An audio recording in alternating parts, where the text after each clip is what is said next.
24/7. The best radio show. All around the world. In your car. At work. At home. On your smartphone. This is Star Radio UK.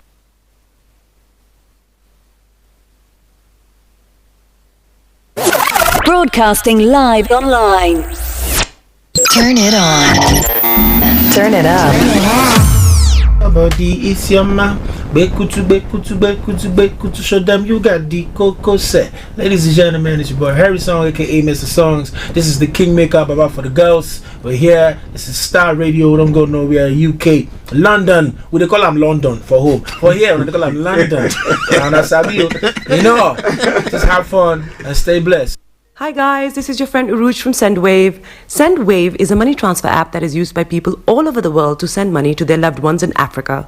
With SendWave, you can send money to Ghana, Nigeria, Kenya, Uganda, and Tanzania. And the best part is, SendWave is absolutely commission-free.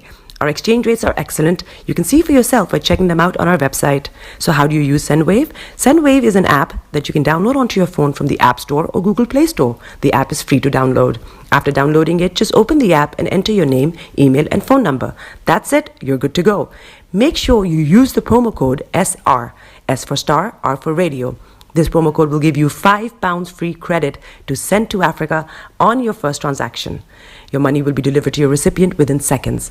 Feel free to call me on 0749 7377 647 at any time. I'll be happy to tell you all about SendWave and help you in any way I can. Remember to use the promo code SR for £5 free credit. Medasse. The best radio show. Broadcasting worldwide, online 24/7. All around the world. In your car. At work. At home. On your smartphone. This is Star Radio UK. Are you ready to turn it up? 10, 9, 8, 7, 6, 5, 4, 3, 2, 1. Wow. It is a very good evening and welcome once again to, Star Radio UK. It is the month of February. My name is Olayomi Koiki. Mo kí gbogbo ọmọ Yorùbá pátápátá, mo kí gbogbo àwọn olólùfẹ́ wa ní gbogbo ibi tí ẹ ti ń darapọ̀ mọ́ wa. I say good evening to all our listeners from Ghana, from my very part of Africa, from Asia, and my name is Olayomi Koiki. We are back again as usual. It is the first day of the month, and let's start with my first track, which is called Yoruba Nation. It is in our beautiful language. Enjoy that as we prepare, for this particular evening of the program. My name is Olayomi Koiki.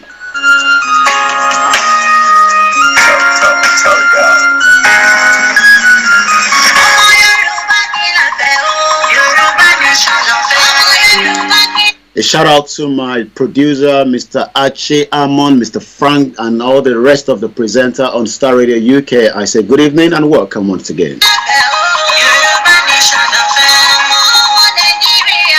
As we are just 24 days before the general election in Nigeria, what is the expectation of the Yoruba Nation self-determination people? What is the expectation of the Biafra, the Middle Belt? What is the expectation of an average Nigerian? This is part of the conversation tonight, and I want you to sit back and let us enjoy it. A shout out to all our fans around the globe. My name is Olayomi Koiki, and I'll be taking you through the program this evening. Let us sit back and let me drive you home. Are we going to see all the changes that we expected? In Jebubu changes in Mawaye. All this is part of the conversation. We might open the phone line at some point. But for now, I say good evening and welcome to Star Radio UK, your finest African and Caribbean radio station in London.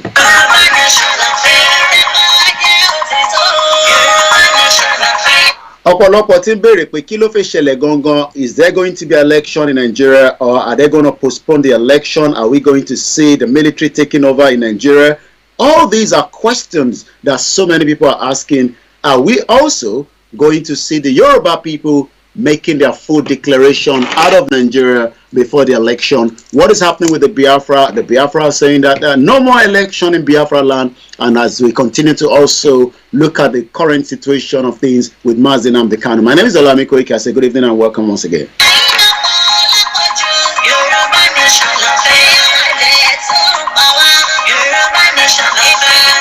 Moki Bugomo Yoruba lẹ́ẹ̀kan sí, I say shout out to Professor Adebanji Akintoye, shout out to Sif Sunday Adeyemo Igbowo, and shout out to all the freedom lovers around the world. You know, the Azerbaijan and the Ambazonia. I wanted to say, not Azerbaijan. There's quite a lot going on around the world, and there's quite a lot of people that want to be set free. And that going to happen in Nigeria, the Africa most populous nation in the world.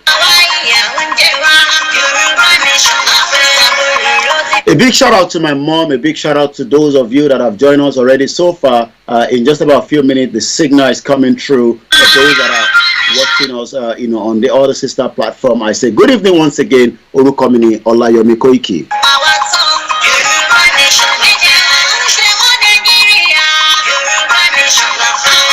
It is the first day of the month, and this is how we do it every Wednesday. As you know, where we come on Star Radio UK, it is the finest African and Caribbean radio station in London. Once again, a very good evening to all the technical team that are working behind the scene.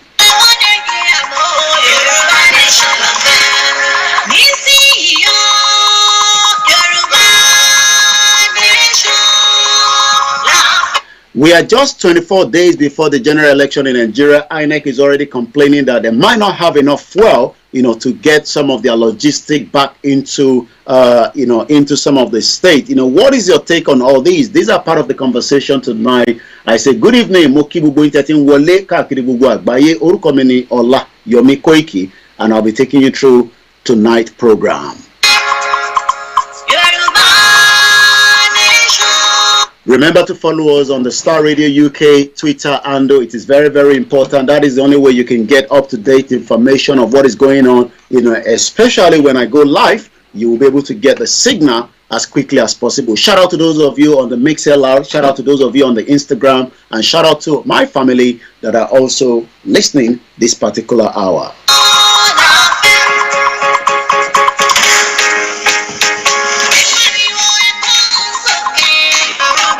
For those that are campaigning for the right to self-determination, which is allowed, this is not a secessionist. What is going on? Tinubu is actually complaining bitterly. El Rufai says that it looks like some people are compromising the Tinubu campaign. Atiku says, I can work with Kwankwaso and Peter Obi. All these is all happening. Nigeria have never witnessed what is about to come into Nigeria. The Biafra spokesperson, Simon Ekpa, we might see if we can bring him into the program at some point, but that is not guaranteed yet, but we will try and see.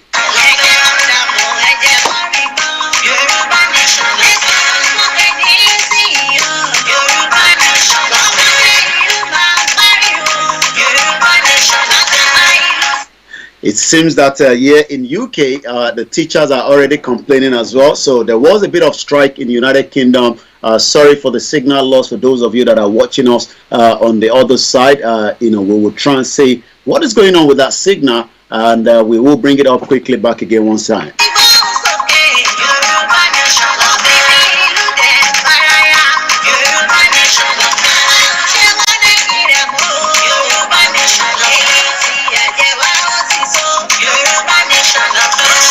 Orúkọ mi ni Olayomi Koiki, èmi náà ni wọ́n ní fẹ́ lómi ṣe mí. Mo kí gbogbo ẹ̀yin olólùfẹ́ wa tí ẹ ti darapọ̀ mọ́ wa pé ẹ káàbọ̀ sórí ètò lẹ́ẹ̀kan sí níbikíbi tí ẹ bá ti ń darapọ̀ mọ́ wa. Mo kí gbogbo ẹ̀yin tẹ́ ti ń wọlé. Mr. Michael Ade, you are already on the Star Radio UK YouTube, and I say good evening to you.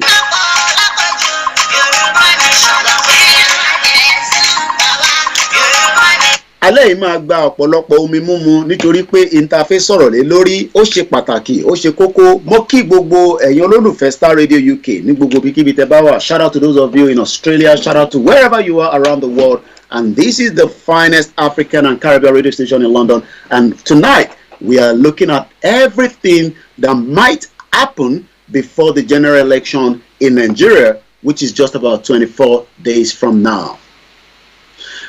Let's go back into our first track. It's just coming up to exactly 18:15 hours.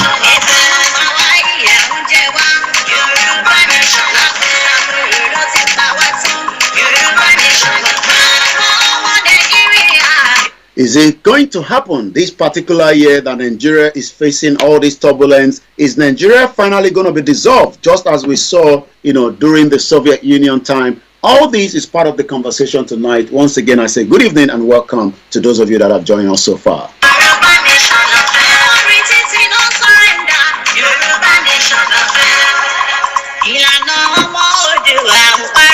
Shout out to those of you that have joined us. Mrs. Esther, Dennis, Otto, good evening. Mace, good evening. As you are all joining, let's settle down into the conversation. Nigeria, I always say, is at the verge of breakup. And as we say, the indices coming out of Nigeria is not a very good one, as we saw that Nigeria is owing quite a lot of money, corruption, a lot of things is going on in Nigeria. Are we going to see the final part of Nigeria? Yoruba, Ogwadulawo, Nigeria, we see woto soon.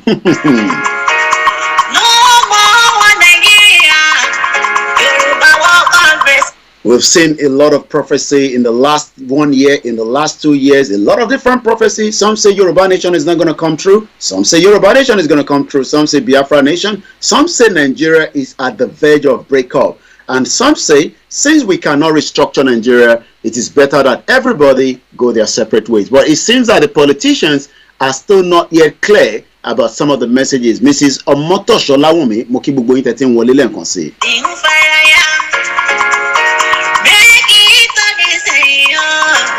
Breaking up Nigeria, is that going to give the peace and unity that so many indigenous people are asking for? The Biafra, the Middle Belt, the subjugation that is going on.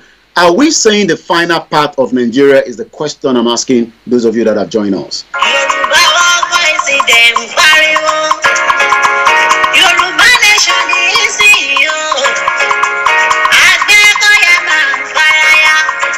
A lot of Nigerians have not been able to get access to the new currency, and if you're going to get 50,000 naira from the POS, be remembering that you'll probably have to pay another extra 5,000, or you might end up losing 5,000 naira to get 45,000. I was asking my wife, why is it that some people have access to that new naira note, why most Nigerians do not have access to it? Idris Abimbola, Ijaya says no election, no election.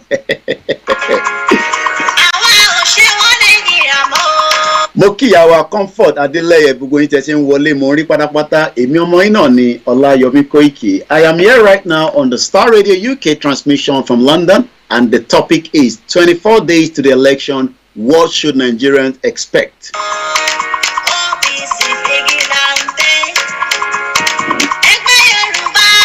My big brother Ijaya say, like it or not, Nigeria is going to break into pieces. What do you think that the most other African countries that probably do not understand why we want Nigeria to break? I will be telling them a little bit of that. The indigenous people were all marched together by the British government in 1914 that gave what is now called the 1914 amalgamation. Are we going to see all the woto that everybody have been talking about? The Biafra spokesman, Mazi Simon Ekpa, I'll be reading some of the Biafra press release in the last couple of days that have already been out. The British High Commissioner in Nigeria, Katrina Lang, says every Nigerian should go get their PVC.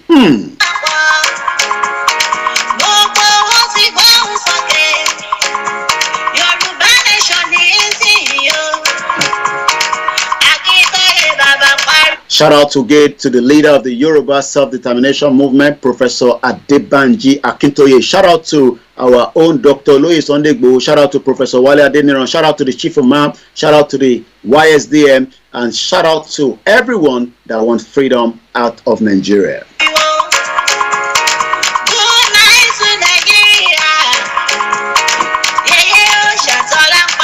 Shout out to all the almost 40 strong Yoruba self-determination media. We cannot be able to mention all your names. Shout out to the Yoruba World Media. Shout out to everyone that believe that the right time is now, but some say it is not yet for Nigeria to break.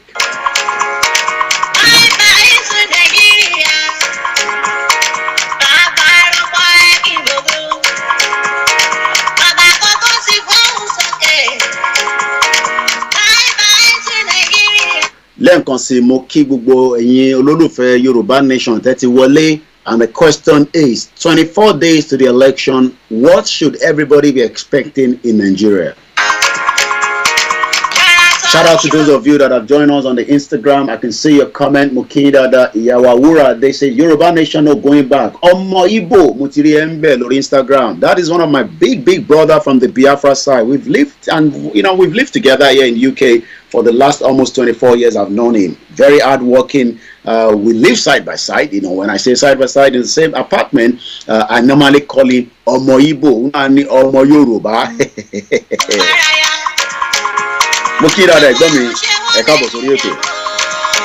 And to all our ghost watcher, I say welcome to the program as well. We're just about some few more minutes and we go straight into the program. For now, this is Janet. Yoruba Nation is the title.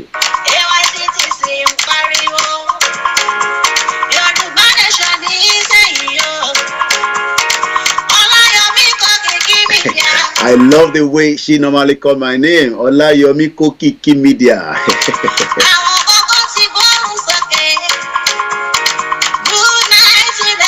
Oh my God, it is like good night to Nigeria. Is it almost time for good night to Nigeria in 24 days from today? As we are now approaching that important hour. February is something that a lot of us knew is coming. Some even say that they've got Yoruba Nation, and we say we don't have a nation yet, so please stop saying such things that you have a nation. There's nothing to indicate that we have a Yoruba Nation yet. Let me first clarify that particular part. Every time people say that we atigba luwa, Ọlọ́run ti fún wa ní luwa, no, please take that notion away from your heart, from your mind.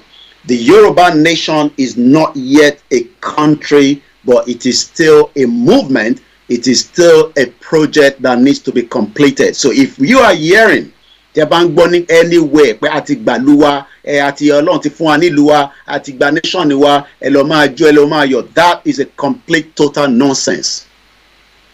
A country doesn't have to be what it is, but the most important thing is the Nigerians that know that there is going to be a problem. Well, we don't even expect the Yorubas to be put in this kind of deceit that they've got a country. Let me say it here on the Star Radio UK. Hey, Tigba country. Nobody has a country yet, but we are working towards getting ourselves out of Nigeria. So if you have been hearing that, Atigbaluwa, we've got our country and we should go and be celebrating and be jubilating. Oh yes, we want to jubilate and celebrate at some point, but the time for that is not yet. So if you have been getting voice note or people doing videos that they've got their nation and that is called the Yoruba Nation, all that is just lies. So just debunk that, illusion and deceit. And the Yoruba people are very, very intelligent people. And nobody can come around and put that kind of deceit in the heart of millions of Yoruba people that want to exit from Nigeria. So let us first get that clarified. A very good evening to you, Berichi Anyano, Temitokwe Olayemi, good evening. Root, Yoruba Nation going back. Olabode, Ibisola, good evening. Babawa Kunle Shita, and the rest of those of you that we've not mentioned, but we know you're there. Oh yes, everybody wants a country. But the process of getting a country is not what you have been told. Some say that what is going to be the process? The Empower country. The way you get a country is the whole world will know that Nigeria will definitely have crumbled. But today, Muki Aji Babakini, Muki Intewani Okeogun, Muki Atobi Milomo, a very good evening to my beautiful mother and welcome. 24 days to divide Nigeria, Mrs. Esther. Are we now seeing the final part of Nigeria? But before we come to that, let us again clarify to those, our sisters, our brothers, our mothers, our grandfathers, Professor Adebanji Akintoye has not yet officially declared the Yoruba nation. So if you are hearing that a nation has been declared out of Nigeria, it is all illusion. Nothing of such has taken place officially. Oh yes, people can be playing around to say we have declared. I mean, I can come around and say we have declared a nation. That is just like, my 6 and my 3, my 5, my 2 years old, my 10 years old, my 2 years old, just like your own children can say they have declared a nation. I mean, most of the children were out of school today, and some of them were probably playing outside. I mean, my son was playing football. So that is just kind of somebody saying, I'm going to play football. Adekunle Rosulu, good evening to you. Aziz Kosa, good evening to you, sir. Somebody's asking, my brother, do you think election will hold in Oduduwa land? Thank you so much. We do not expect any election to hold, but one thing I can say is there are still millions of people, whether in the Biafra land, whether in the Yoruba land, in the Middle Belt, that wants to go and conduct this election under the fraudulent 1999 constitution. But it is our job to continue to tell them that election in Yoruba land is not what's going to give us the peace of mind. As we all know, there are certain things that we might not be able to say on a live transmission. But what we can tell the international community is this is the time now to disintegrate Nigeria, and it's got to happen. It's got to happen within the next 24 hours because we are scared that a civil war might trigger in Nigeria. So why then do the international community want to sit behind the fence and allow the world to look at the massacre that the Nigerian government that has been going on in the southeast part of Nigeria today in terms of those that are asking for their right to self-determination? Once again, a very good evening and welcome. So tonight, my job is to bring to you those that are still in that illusion that we have a country. You don't have a country yet, but the process to get a country is definitely going to happen. Some say, but this has been something that you have been talking about for the last 3 years. Oh, yes. Even Scotland continued to demand their right to come out of the Great Britain, a union that has been going on for only God knows how long. So, that is an illusion. We are not part of that illusion. There will be a dialogue between us and the government, but before that dialogue can happen, some certain things will trigger that dialogue. And part of what might trigger that dialogue is already facing the heart and mind of so many Nigerians. I saw a woman almost half naked in the banking hall just because she could not get access to a bank account.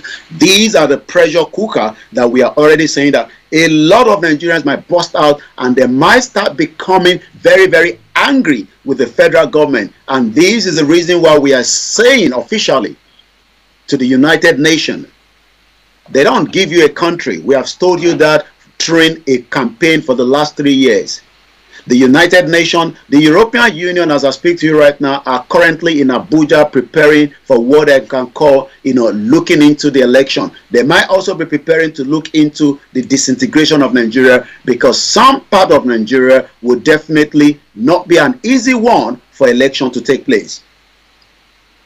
Good evening to you, Grammy Maski, and welcome again. John, good evening to you, Mokibugo Inti and Darapọ̀ Mọ́wa. Bear with us, if you are saying that the audio is very low, it could be maybe your device because that is just one person. Please let us all confirm. That is not coming from the Star Radio UK. You might want to go to the YouTube of the Star Radio UK, but if you're watching me from the sister broadcast, I don't think there's a problem with the audio.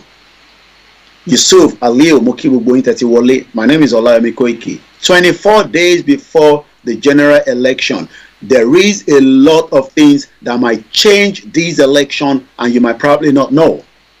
One of the major things that we are concerned about is that the military of the Federal Republic of Nigeria, the military as I speak to you under intelligence that we are getting, might come up with a crooked way that they've done in the past and say that because of the insecurity in Nigeria, they have now taken over the country. A lot of you must prepare your mind for that. It's a countdown. Kini mo fẹ́ fààyàn bẹ́ẹ̀ ni pé kí ọ̀pọ̀lọpọ̀ ọmọ Nàìjíríà kó máa prepare mind wọn pé you might wake up in the morning between now and the next 24 days and there's already a military coup in Nigeria. That is still a fact according to the intelligence report coming within the Nigerian cycle from those that have given us those kind of information. So kí gbogbo àwa tí à ń ṣe self-determination, whether you are Biafra, you are Middle Belt, you are Yoruba, even those outside that are already complaining of being marginalized, we don't know whether they are prepared to exit Nigeria or they might want to retain the name Nigeria. But a lot of the Yoruba do not want to retain the name Nigeria because nobody is a Nigerian. Nigerian is not a fabrication by the British Empire in 1914. So ìbéèrè tí mò ń bi gbogbo ọmọ Nigeria ni pé I hope you do not wake up between now and the election and then the military have literally taken over Nigeria in disguise that the insecurity that Buhari has failed, because Buhari himself have already told us that not one person can fix Nigeria. Buhari also said that if you're at least eating 1 meal per day, you should be lucky because other countries around the world do not probably have 1 meal per day. But maybe Buhari forget to tell a lot of Nigerians, Nigeria is the capital poverty of the world. 133 million Nigerians do not have access to basic things of life, and that is 3 square meal. So Buhari is probably living in a different world entirely. Good evening to you, Mrs. Adenike. Good evening to you, my big uncle, Tony AJs, and those of you that are watching us in Belgium, in Libya, in Oman. We have a lot of Yoruba people in Baghdad. We have a lot of people in Georgia. We have shout out to those of you in Kuwait, Saudi Arabia, in Turkey, in Yoruba land. Shout out to those of you in Canada, in Italy, in Germany, in Beirut, in Asia, Malaysia. Country, like I said, don't allow that to disrupt your mind. There is no country yet, but the process of the Yoruba people to exit Nigeria, there is work ongoing. Some might say that they've told us there's no plan. Those that gave you those false information cannot even guarantee that their own declaration that they've deceived Nigerians and the Yorubas in particular is going to stop the 2023. So that declaration cannot stop nothing because it is just nothing to even write home about. But the reality of the conversation tonight is to tell the Nigerians that are excited with their PVC, that they are fed up of the criminality, the corruption that kept Nigeria under below par. As of today, a Nigerian do not even have basic things of life, and one of those is having access to medical, having access to education, having access to welfare. So the country itself is going through a turbulence. It's like a Titanic that is almost ready to sink. Good evening to you, Adebanjo Yusuf, Mukinyi Tatiwole, Oluwaseun Oluwafemi, welcome on board. Moki Babawa Emir Ashikun, Moki Bugba, coordinator. And once again, this is the Star Radio UK transmission from London. Some say that, we are trying to instigate violence into Nigeria. The violence going on in Nigeria is done by the Fulani that are creating a lot of havoc. You cannot travel from one end to the other. And the reason for that is the porous border that President Muhammadu Buhari actually opened. The Fulani wants to take over the land. You need to listen to, one of the video that I'm going to now play you, the soundtrack, which came out from, Governor Autumn. Governor Autumn, according to a video that I came across on Twitter. We're going to get that ready in just about a few minutes. Once again, Moki Bubu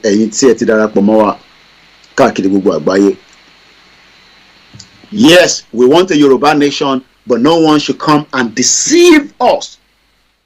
And that is why we are better to say that we don't have a nation. The process is still ongoing. It will happen whether they like it or not. But the indices of Nigeria collapsing on itself is also going to happen. Some ask that, how are we going to finally then have that nation that we are talking about? We will give you some of those answers tonight. So if you have time with me, you sit down. But for now, I am dealing with all the Nigerians as a whole. I have given you the one instance that might happen between now and the next 24 days, and that is a coup. But we know that there are some element of people that do not want Nigeria to break. Let us listen to these For those of you that are still thinking that we are one country, this is an audio. Let's enjoy it together. About to have the most important elections in our history. The results will affect not only our country, but the entire region of West Africa and in turn the rest of the world. Because you know that our resources are fueling a lot of people. But I just found out something crazy about the origins of Nigeria that shocked the hell out of me. Nigeria was never meant to be a country. It was something else entirely. In this video, I'm going to tell you exactly what I discovered. Oh, and I want to acknowledge Burna Boy for bringing my attention to this in his song Another Story on his album African Giants. Thank you for inspiring this video, and all of you, let Burna Boy know he got to me, and now I'm sharing this information with you. The creation of Nigeria was never about democracy, never about Christianity. It was all about money, business, and profit. None of it for us. Pay attention. The area now known as Nigeria was called the Slave Coast up to 1870. This was the point at which the British had stopped slave trading and moved on to palm oil as their primary commodity out of Nigeria. One of the main suppliers of palm oil was the Benin Kingdom, and you have to watch my video of one of the greatest African kings most of you have never heard of, Oba Ovoranwen. This is an important story for me personally because I am from that region, so they are my people. And his fight with the empire over palm oil is one of the greatest stories of African colonial history. Anyway, everyone wanted palm oil, and especially the British. A man called George Goldie set up the United African Company in 1879, which was then changed to the National African Company. He structured the palm oil business in the Niger Delta region, and by 1884, he had a monopoly that the British could exploit. So in 1886, Goldie violated the agreement he had made with the chiefs and moved his operations into River Niger and Benue. The company was also renamed at this point to Royal Niger Company. Goldie tricked the chiefs into signing unfair trade deals, giving Goldie exclusive rights to export palm oil instead of what the chiefs thought would be free trade. These contracts were written in English, a language we didn't understand, and based on laws that were not our own. Now guys, this is similar to something I learned when I was in university about the deals done with the Native Americans in what is now known as the United States of America. Very similar thing where deals were done in contracts in English with laws that had nothing to do with the Native Americans. There was a meeting called the Berlin Conference in 1884 to 1885, set up by Germany's first chancellor, Otto von Bismarck. This was where the colonial powers discussed how to carve up Africa and structure trade across the pieces of our continent that they would take. We were not a part of this conversation. The best way to think of this is like the NBA drafts. Guys were out there making bids between lunch breaks and spa sessions. At this conference, the kingdom of Opobo was given to Britain. When King Jaja of Opobo tried to export his own palm oil, he was accused of obstructing commerce and then exiled. How crazy is that? And on his way home in 1891, he was poisoned with a cup of tea. Guys, I couldn't make this stuff up. The Jaja of Opobo story made other chiefs in the region very wary of their deals with the British Empire. King Koko of Nembe Brass was one of those chiefs. He tried to take down the Royal Niger Company and attacked the company headquarters in Akassa, Bayelsa on January 29, 1895. King Koko captured 60 white men and lost 40 of his own soldiers. He used the 60 hostages to demand he be allowed free trade, the agreement he believed he had signed with the British Company in the first place. They refused, and he killed 40 of his hostages. The British Royal Navy retaliated by leveling the city of Brass completely on February 20th, 1895. King Koko went into exile,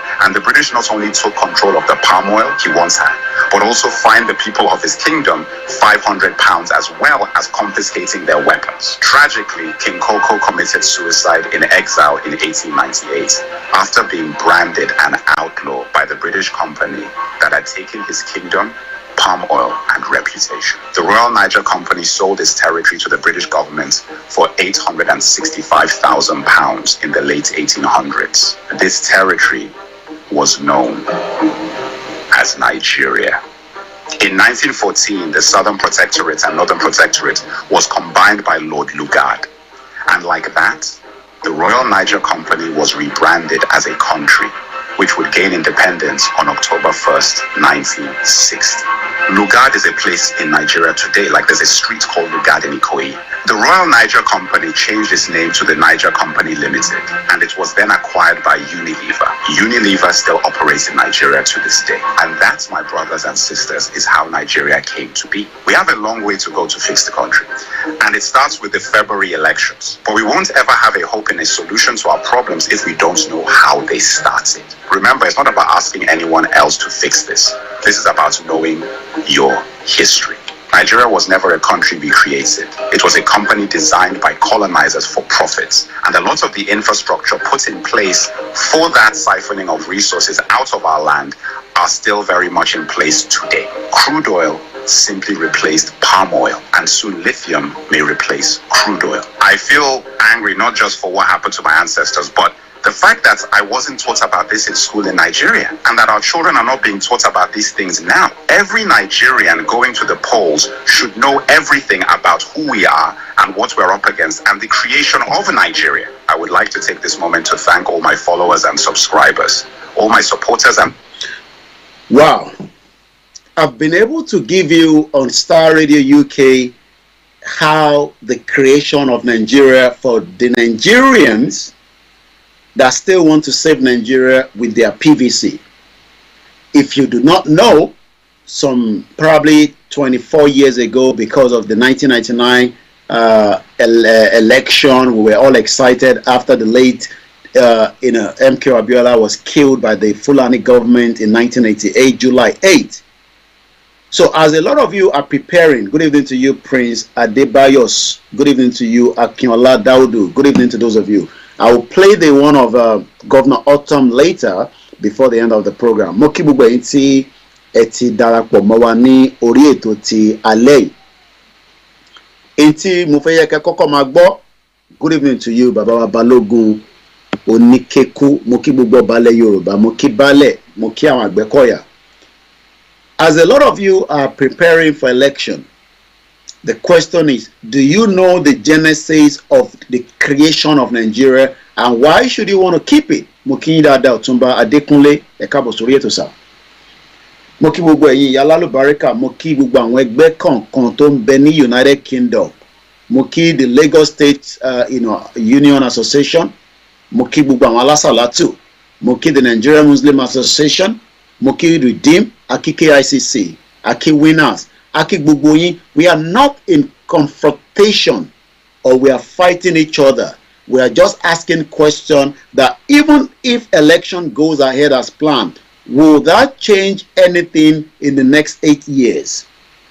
So our job from this studio is not to fight a Yoruba woman, a Yoruba man, or a Biafra man, or Hausa man. We do not do so. We are just saying that now that everybody understands how the Nigeria of today was created by the British colony, is it still worth keeping it, or is it worth de-amalgamating it? Abayomi Moruf Mokinye Kabo Sorieto. Shayo Olaiton Gold, good evening to you as well. Ismaila Ajadi Sobaru, I love that beautiful name. Moki Eiteti Darapọ̀ mọ́ lórí Instagram. Sorry to those of you that probably will not understand that Yoruba in between. This is part of the culture, the language that was removed from a particular kingdom. I'm not sure whether the British did the same thing for those of you that are watching us in other African countries. But if you're watching me in other African countries, the Yorubas, including in what is known as Nigeria today, and the Biafrans, or people you can call the Southeastern or the Igbo, or the Hausa, and the other 300 ethnic groups are now asking question that is it worth going into election again, knowing everything that we know now? Is it now not the right time that the British bring everybody back again into Lancaster House, just as they did the fraudulent election in 1959 in favor of the northern part of Nigeria, because the census was rigged? So today, you will hear the northern part of Nigeria say, we have the numbers. No, you do not have the numbers. Those numbers was rigged as far back as 1959 by the British government as they were preparing for election, which eventually led to a conclusive result that favored the northern part. And Awolowo and Azik could not even get such. So today, as Nigerians are getting the PVC. Are you guaranteed that Peter Obi with your PVC will be able to fix the entity, the unity, all the problems that the British created in 1914? Is the question. And this is why we are saying that we don't need to fight and go into war with each other. But we do know that the federal government, using the military architect that they have presently, is ready to use that against those that are asking for the right to self-determination. Also, we are already getting the next part. The first one I told you was that there will be a coup. So we shouldn't forget where we are actually heading to in this conversation tonight. Tomorrow is the Property Hour on Star Radio UK. Make sure you tune in as well. But the way you can enjoy Star Radio UK is to download the apps on the iOS or Android. Make sure you subscribe on our Twitter, and that way you will know exactly what it is. Graham Maskey say a country still relying on boreholes water. We are not even talking about boreholes. We are not talking about electricity. We are now talking about the identity of 300 people or 300 ethnics that was put together by the British government in 1914. How do we bring all this out so that each one can have a separate nation? Some say that, are we then going to say that we are going to have 300 nations coming out of Nigeria? Even if we're going to have 500, the world is big and massive enough to contain that. China is about 1 point something billion. India is about 1 billion. And Nigeria, as of today, is just less than 200 million. So if we have countries that are less than 500,000, even when we break away from Nigeria, it is still allowed, because there are countries around the world that are not even up to 300,000. And they are living a better life. So do not be deceived that bringing Peter Obi with your PVC will solve all these problems that Nigerians are facing, because the creation of Nigeria, the foundation, as you are listening to in that particular audio, which we are going to play before, because we will now start telling Nigerians that, yes, you might probably do not know before, that the creation of Nigeria is what we are discussing. We are not discussing the borehole, the electricity, because Nigeria was never designed to work in the first place. So if anybody is being deceived by the British representative in Nigeria that the PVC will solve the problem, what we should be asking the British representative is, why did you merge people together that do not have anything in common? But as Nigerians are excited, you could see that even Buhari was almost stoned in his convoy in Kano. That shows that the people in the Kano, in the northern part of Nigeria, are fed up of Buhari, probably even fed up of the union that was put together, because they want to live a Sharia life. We do not want to live a Sharia life. I do not want to live in a society where Sharia will be used to judge whatever I might have done. But today, so many people do agree with us.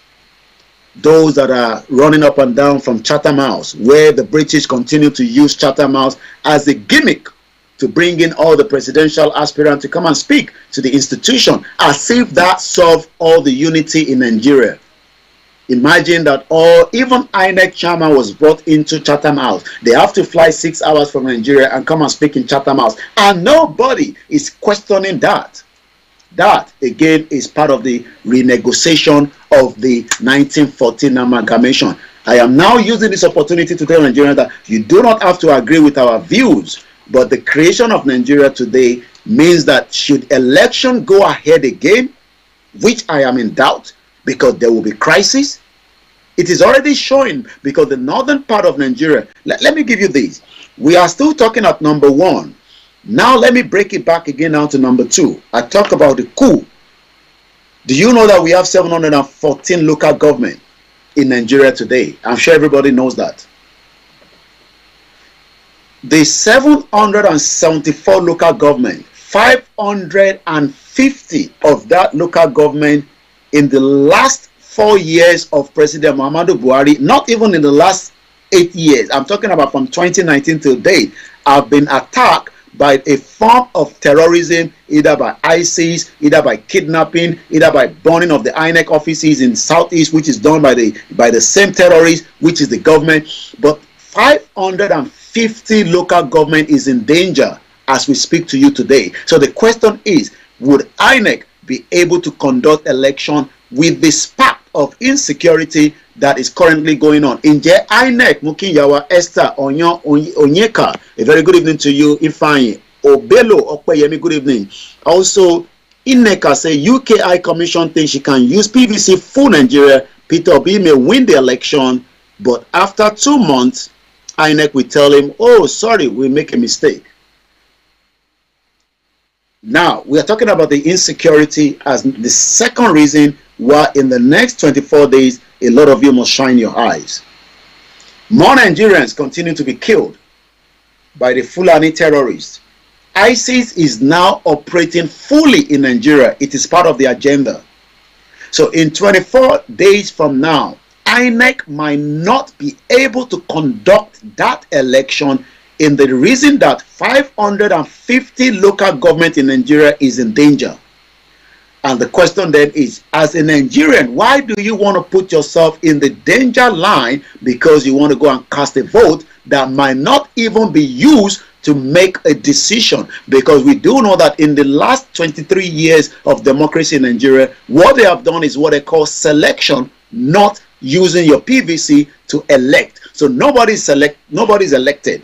You have already been getting selection. And that is why the Biafrans are saying that this union is no longer in favor. The Middle Belt are saying the same thing, and the Oduduwa are saying the same thing. And this month is the month of activation because there will be a lot of problems. But before those problems happen, the question then is, can INEC guarantee that 550 local government that have been attacked by terrorism in Nigeria will be protected, will be secured for an average Nigerian to go and cast their vote? I want you to take note of that. So that's number 2. Kode Emiloju, good evening to you. And good evening to you. Onyeka says, INEC chairman have started saying that election may not hold because of database and fuel. I'm going to come to that. Chukudi, good evening to you. Abiguni Olaleye, good evening to you. Akanji Oladapo, good evening to you. As I'm going into the breakdown of the next 24 days, you can see that it takes a lot of water. Graham also said Yoruba nation will transform everything by building. Let's even leave all that for now. We are still talking about the foundation of Nigeria that is now taking us into another election for those that think that their foundation needs to be continuity. Because if you go ahead and conduct that election and you go and vote, you are actually saying that the foundation that the British government put together is still worth keeping. Good evening to you, Mrs. Taiwo Kike, and welcome to the program. So I want us to continue to focus our mind not on the building of Biafra land for now, not on the building of Yoruba land, not because there is no electricity in Nigeria, not because Fulani is going into our forest. We are now fighting for something which is our identity that the British government took away from us in 1914. So that's number 3. So those that are campaigning for self-determination are not in any reason than the fact that a Scottish remain a Scottish, a Welsh remain a Welsh, an Englishman prefer to be known as an Englishman. He does not want to be called a Scottish. Don't expect an Englishman to be called a Welsh.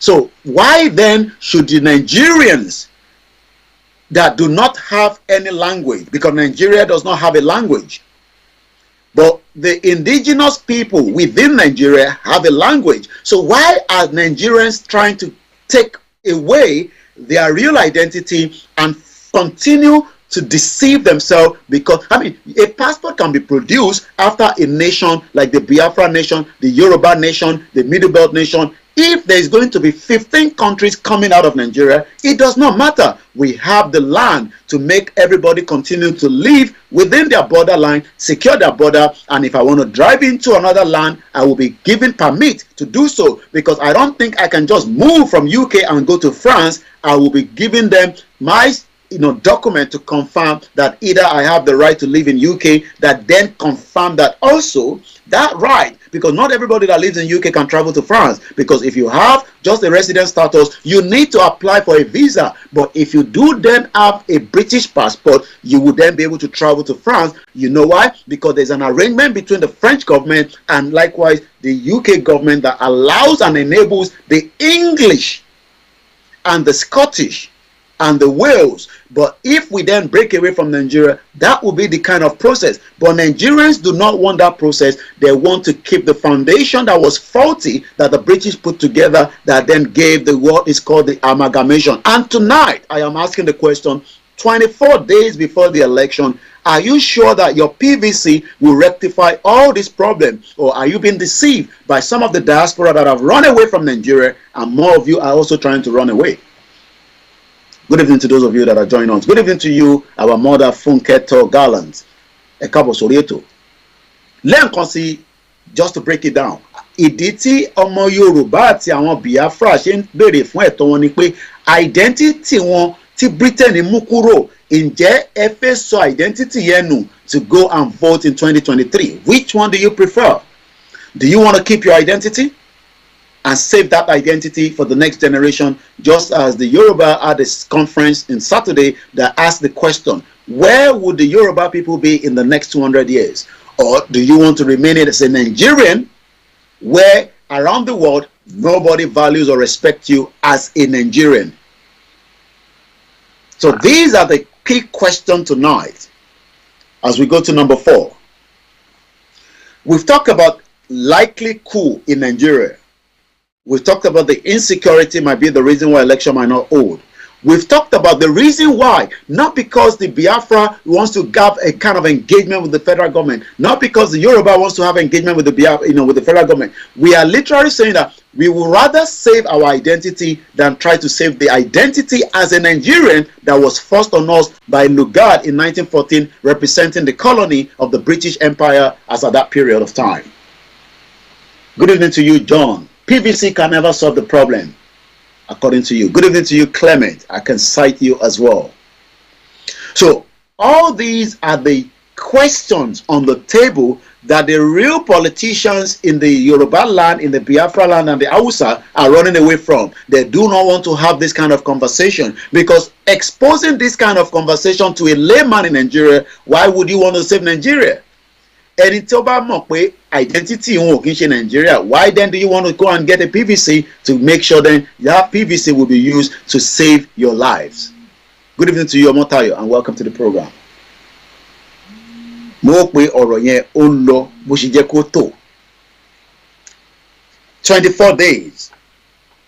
There is also intelligent report that within the Aso Rock cabal, they are preparing a kind of interim government. So that means they are not likely to hold election. But remember what Babangida wanted to do some years ago. You know that Babangida did not resign or did not retire. He just stepped aside. Are we going to say something similar in 2023 within the next 24 days? Interim government by the cabal in Nigeria is also likely to happen. I am just giving you all the instances of reason why election might not hold in Nigeria within 24 days. He says, well done, Koiki. In fact, I pity my people. Well, we cannot pity our people because the government of Nigeria do not want our people to understand all these things. And that's why they've gagged the media at home, and they are not going to give the breakdown. Imagine the media, imagine Agidigbo.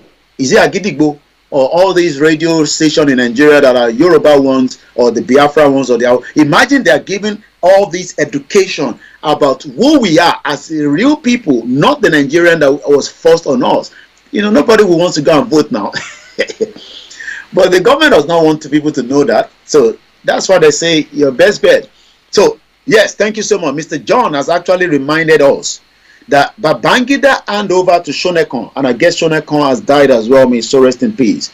How many people remember Babangida, the interim government? Do you know that the reason why Babangida left, how many people remember the reason why Babangida left? So we are now looking at a scenario that an interim government might come up, and then they will hand over to an interim government, but not the three people that are contesting for the political vote, because they will say that make us speak a bit of grammar, a bit of pidgin English. They go say because the insecurity. Now this reason why they know if you do election, And if they don't fit do election, that means that they still have to hand over to a government, because Buhari cannot stay beyond May this year, which is just about how many months from now? And we're now in February, so we have February, we have March, April, May. So 3 months from now, there is no way that if election does not go ahead because there's insecurity, they cannot guarantee that election, then they will still then have to come up with an interim government. So we saw that happen after this, the election that took place. Or there might be election, but because the election will be inconclusive, because they have 3 people, so the vote will be divided. I don't see Tinubu getting the amount of numbers that he's going to be looking for. I don't see Peter Obi getting the same number. We don't see Atiku. Remember that even Kwankwaso might cut some of their numbers as well. So eventually, we will not get an accurate winner. That is if the election goes ahead, even though within some certain region in Nigeria, election might not even go ahead as well, because INEC cannot guarantee those elections in those polling units. So we might then have an interim government that might kick in. And what do you think is going to happen when interim government kicks in? What do you think happened? When Babangida hand over the interim government, what then happened? Who can remember? Because I'm looking into some of our comment section. Once again, this is Star Radio UK. It is the first month of February, and this is how we do it in 2023 as we continue to review and look at Nigeria as a whole. How many people are old enough? Shamsuddin Oladipupo, good evening to you. And you say Yoruba Nation now. How many people know what happened after Babangida? Babangida is currently in Germany as we speak right now. He has run away from Nigeria because he knows that Nigeria might go into all kind of issues. Mukindada Yawa Omogbola Obat, and thank you so much. Taloroti Bati Babangida told be Ijoba fun Ijoba fidi he, because the Yoruba people will say Ijoba fidi e. Mr. Stephen Akindele, welcome on board. Muki Babawa Adekunle Plenty, Slim _ Bashi, additional 9292, Samson, Olanewaju, Dotty, Akin, Comfort, quite a lot of you on the Instagram, and those of you watching on Twitter. Yami Yeti Queen, good evening. Shonekon took over and Abacha later took over. This man follows the tragedy of Nigeria. The trajectory of Nigeria is about to happen again. Should we not start shouting and saying that we do not want any such arrangement? Because when Shonekon was given the power, Abacha was sitting down like a python. Just hand over the power and then I will snap it back from Shonekon. Ekale Yawa Yeti Queen. Olatoye Abdurrashid. The Yoruba nation has nothing to do with Islam, Christianity. It's got something to do with our identity. Odua also said the military takeover. Bridget Agbama, welcome on board. This is Star Radio UK. It is your finest African and Caribbean radio station in London. Yes, Babangida has run away to Germany. Waris Ginodo, good evening to you. Mace Gold, you're coming a bit late into the classroom. We've done almost an hour already.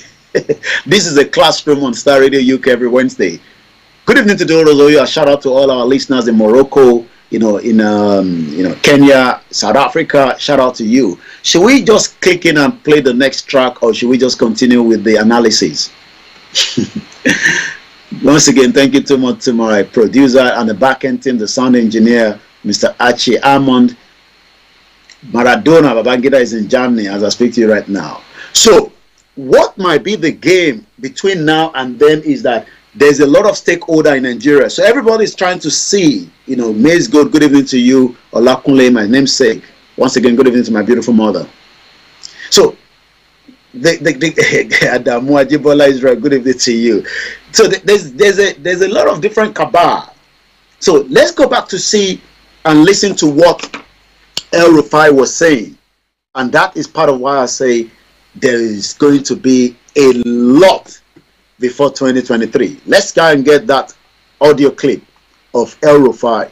How many people have listened to El Rufai? El-Rufai is currently angry, even though it could be a gimmick, because the northern part of Nigeria are playing Tinubu. So they are pretending that they are with him, but behind the fence, they are doing something else. Let's listen to El-Rufai. Major actions in this government. Didn't the president agree with it? I honestly don't know. I have not, for the past 3-4 years, I have stopped trying to understand how the federal government works. Did you hear that? Did you hear that? Imagine a governor that is part of a government of APC is now telling an average Nigerian at almost the dying hour that he does not understand. Maybe I should wind out again to you. He's now saying, oh no, what there must be government in run anymore. I mean, imagine El-Rufai is saying that he does not even understand how the federal government is running. Do we now say that within this government of Buhari, we now also have another cabal that is operating, and they probably would not want the election to hold because they do not want to give that election to Tinubu. They do not want to give that election to Peter Obi. They might probably want to give it to Atiku, or they might not even want to give it to anyone and just go straight into the military coup in disguise of saying election cannot hold because of the incident. Imagine a sitting governor. This is Star Radio UK at exactly 6 minutes past 1900 hours every Wednesday. Let's listen again. Again, this is another thing that all the presidential candidates have agreed that it should be adopted and implemented. And it will solve many of our actions in this government. Didn't the president agree with it? I honestly don't know. I have not, for the past 3-4 years, I have stopped trying to understand how the federal government works. Okay? I just focused on trying to make my state work. Because imagine, he's saying that he does not know how the federal government works, but he can make his state to be ungovernable for the Christian in Kaduna, because we do know that there's an amount of the insecurity that is going on in Kaduna as we speak. Good evening to you, Mr. Obat said military intervention will be worsening the situation, but interim system of government will quickly force the government into roundtable to address the issues on ground. So, our listener says that should we go into interim government, it would then force that interim government, that is if it does not be hijacked, to go into conversation with the Biafra. But the Biafra, I'm going to be reading the statement from, their spokesperson, Mazi Simon Ekpa, that says that they are not even going to wait. They will declare a Biafra. And this is why we are saying to the international community that Nigeria is going through a very turbulent time, and it is not worth having millions of Nigerians or millions of people that prefer to be known as Biafran and Yoruba to be engaged with the federal government of Nigeria. It's my primary responsibility.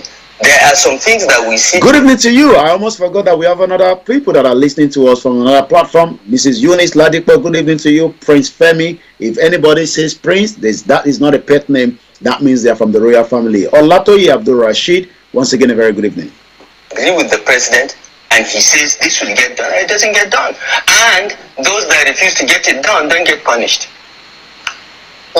So there are big questions when you say that. I mean, because right now people are wondering what is happening with your party's presidential campaign council. It doesn't appear that everybody is on the same page, singing from the same hymn sheet. So, for instance, if you have a president who is saying, I don't want to remove subsidy because it's going to hurt the president is not on the ballot. The president has his tenure up to 29th May.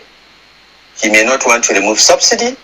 But our party, if you look at our manifesto, we never promised that we are going to keep petroleum subsidy. We never did. Our party never promised that we will redesign the currency. It's not in our manifesto. Okay, I love that. So, according to their manifesto, there was no plan to redesign the Naira. So that means somebody is sabotaging their party. So who gave the order to subsidy going to be removed? Who gave the order for the new Naira note that has become a big problem to an average Nigeria? And there's a lot of fake one around as we speak right now. 24 days before the election. Are we going to see Nigeria busting out, or are we going to see the situation calm down and election goes ahead? How is it going to happen? This is part of the conversation tonight. on Star Radio UK, your finest African and Caribbean radio station in London. Let's listen more to El Rufai, the sitting governor of Kaduna State. To separate, okay, the personal decisions of some people in the villa from the manifesto of the party. It's important to understand that. Is there a division? Because the people in the villa, some people will say to argue that they're part of your party. No, most of them are not. That's what is interesting. Okay, so again, it's giving us the notion that not every one of them are supporting APC that are currently in the villa. So right there's a stranger in the villa. Mukiba Baba Sulaiman Yusuf Ekabo Sorieto sir. Maze Gold, good evening to you once again. And you also say Amobole Kaja Diaspora Inati, Amobole Kaja Media. Most of them are not. And if you've just joined us, I repeat again, Yoruba Nation is not yet declared. So if you're hearing anything that is a declaration, it's just a kind of an illusion and it's a deceit to just take our mind away from the reality. The Yoruba Nation project is still ongoing. Yes, we want to have our nation, but there is no declaration yet. Whoever says they've done a declaration is just an illusion. It's just like 3 children playing football outside. Is there a division between those around the president and those within your party right now, which is affecting your party's presidential campaign council? I believe there is. I believe that there are elements in the villa that want us to lose the elections because they didn't get their way. Okay, that is interesting one, Otumba Spencer. Very good evening to you. So my job tonight is to give us the breakdown within the next 24 days, our expectation, from those of us agitating for the right to self-determination, for the Nigerians that do not know the foundation of Nigeria. So El Rufai, granting an interview there, I believe, maybe this morning, I'm not too sure, yesterday, was saying that there are some element of people that do not want them to win. So it now indicates that some of what we have been saying in the last how many months might become reality, because El Rufai has now officially confirmed that the situation is that there are some element of people that do not want power to go back to APC. They had their candidate. Their candidate didn't win the primaries. Who are those candidates that do not win the primaries? Let's remember that the Vice President Yemi Osinbajo is not campaigning at all for Tinubu, and he was also a contestant. Rotimi Amechi as well. Ahmed Lawan, another person. So who among them is now destabilizing, this party internally from behind the scene, working maybe against the APC? So ṣé gbogbo tá à ń sọ yẹn ó ti ń jọra ọmọ yín nísìn? Tá bá sọ pé kù máa wáyé, tá bá sọ pé insecurity máa jẹ́ INEC cancel election, tá bá sọ fún yín pé this and that. Some of you always say, okay, but what is the way forward for Yoruba Nation? Yoruba Nation means that when we come out in our own large quantity and shut down the Southwest, then we can make a full proper declaration and we will hold our ground, not the illusion declaration that has been given and a deceit to millions of Yoruba people that are already excited that they have a country. You do not have a country yet, but in the long run, everybody will have a country, because Nigeria as a country is also going into pieces.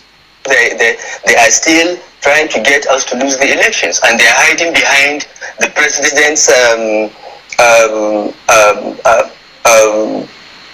desire to do what he thinks is right. So if he said desire, that is, it means wish. So the president's wish.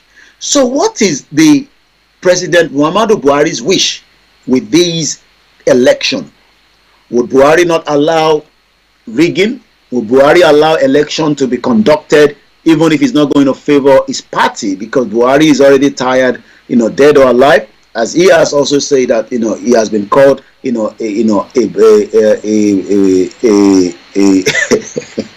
Sudanese. So Buhari is not going to do anything between now and the next 24 days. But within the caucus of those behind him, there's a lot of mechanism, and those mechanisms could not just be internal mechanism remember that the foundation of Nigeria, some people do not want it to break. So whatever is playing out now between APC, PDP, Labour Party, it's all part of what will make Nigeria to sustain beyond 2023. And the moment Nigeria can still sustain itself, I mean, as long as we are still bearing the name Nigeria after 2023 election, then that means, nothing can be done. We just have to accept it. And that is why some of us are saying that we need to be careful with this election, especially the Yorubas, because we are saying that renewing that election mandate, regardless of whoever you want to support, will mean that you are telling the international community that you are satisfied, you are happy, you are okay for Nigeria to continue. Mr. Akinwande, welcome on board. I'll give 2 examples. This petroleum subsidy, which is costing the country trillions of naira. So who is benefiting from the petroleum subsidy? Is that the layman on the side street? Is that somebody that was going and then the container fell onto their head? Even today, after the sad event on Sunday, 10 innocent people died, burnt to ashes in Ondo State. May their soul rest in peace. 30 people were killed in Bauchi on Sunday. And that same Sunday in Lagos State, the mega city, the slum city as is known, I can see it, Babajide Sanwo-Olu in Ekpe campaigning, excited. And each time Wasiu is playing the music, nobody's asking questions. They are just dancing. Hey, Wasiu. Everybody's just dancing. But the real dance is the Yoruba people in Ekpe. I hope they remember that there's nothing called Nigeria. But how would they know if Wasiu is just playing the music and they're excited? They probably bring few development to Ekpe, but the real indigenes that are meant to be known as Yorubas are losing their identity bit by bit. So today, rather than us all as Yoruba people asking the question, who is a real Nigerian and why should we continue to save Nigeria for who? Over 3 trillion is money being made on subsidy. Who is making the money? Talon Pawo yen. Is it the average Yoruba man, the average Biafra where the crude oil is coming from, the average Hausa man, or the remaining ethnic groups in Nigeria? Some are making money out of the subsidy. But El Rufai says over 3 trillion naira is what they are spending on the subsidy. And for those of you that do not understand, Tobatili, your subsidy, you are buying petrol at about average 400 naira per litre, expect to buy it at about 1,000 naira before the end of 2023. Let's go back again to listen to El Rufai, the sitting governor of Kaduna State. Something that we all agreed will be removed. In fact, I had it. I'm just getting a message that the military are raiding area boys in Lagos so that they do not disturb what the agenda that they probably have. Nobody knows what is about to happen within the next 24 days. With the president and showed him why it had to go, because how can you have a capital budget of 200 billion for federal roads and then spend 2 trillion on subsidy? This was a conversation I had. Okay, you heard that very well, and I'm going to rewind that bit. El Rufai says that, on capital, let's hear him again, will be removed. In fact, I had a discussion with the president and showed him why it had to go, because how can you have a capital budget of 200 billion for... So a capital budget is 200 billion capital budget, okay? Budget, capital budget, 200 billion. But it of TT, how much did he say? Let's listen to him. Roads, and then spend 2 trillion on subsidy. So they are spending 2 trillion naira on subsidy. So who is enjoying the subsidy? You can see the fraud that goes in Nigeria, and that is why, according to the the corruption index, has now placed Nigeria at 150 to 180 countries in the world. So we have about 180 countries that they look into the corruption and the all kind of problems going on into it. But Nigeria had 150 as a country. So our Mr. Bashir Abdul Salam said, thanks for your good work. God bless you, Mr. You say Okiki, I'll take it, no problem. It's Koiki, the White Lion, greeting you from Minna in Niger State. Wow. We love you all in Minna. Let me always put this out, because there's this notion that the Yoruba people hate the Hausas, and probably maybe some of the Yorubas that live there, or the Biafra, whoever lives in those part of the region. We don't hate anybody. We are just asking the question that, is it worth not keeping your identity as a real Hausa man or Hausa woman? Jakolu Shola, my brother, welcome on board. As taking that name Nigeria that was given to us from this contraction, which is now having a big impact on everybody's life. There was a kingdom known as the Hausa kingdom, the Arewa kingdom, the Yoruba kingdom, the Igbo kingdom, the United Kingdom. So why is one kingdom special than the other? And if you don't understand how all this happened, was the British came with a lot of weapon to change the narrative that we are now trying to change today. But the Yoruba politicians, the Igbo politician, the Hausa politician, the Middle Belt politician do not want that to happen. You know why? Because it favors them that they can keep Nigeria, have two passports, enjoy a better life, and as we do know, sometimes they can get stuck. Just like Ike Kirimadu ongoing court case is now stuck here in UK. Since June last year, Ike Kirimadu has been held on allegation of organ harvesting.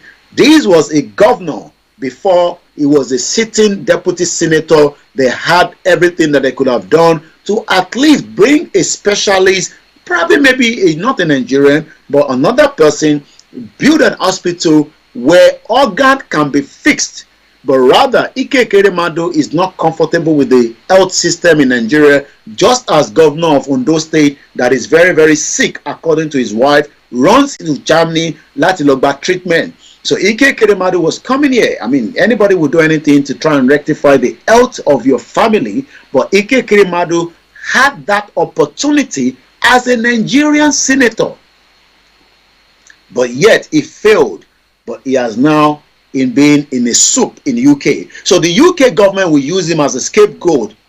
But what we are saying to the UK government is, we don't want those kind of scapegoat. We don't want you to restrict them with visa. We want you to come into a round table and then they amalgamate what you amalgamate, because it's having a big impact on the lives of the real indigenous people in what is known as Nigeria today. Star Radio UK, it is your finest African and Caribbean radio station in London. And I say good evening to you, those of you that have joined us. Orimat, say good evening to you, and I say welcome as well. You also said something there, let me quickly catch that. I love those of you with different comments out there. Good evening to you once again.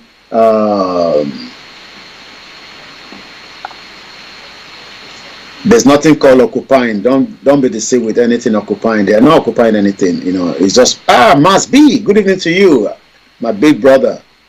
You say boy, don't put me big brother. I love you so much, must be. Keep up the good work, and let's support all our media back home. They are doing a very, very fantastic work.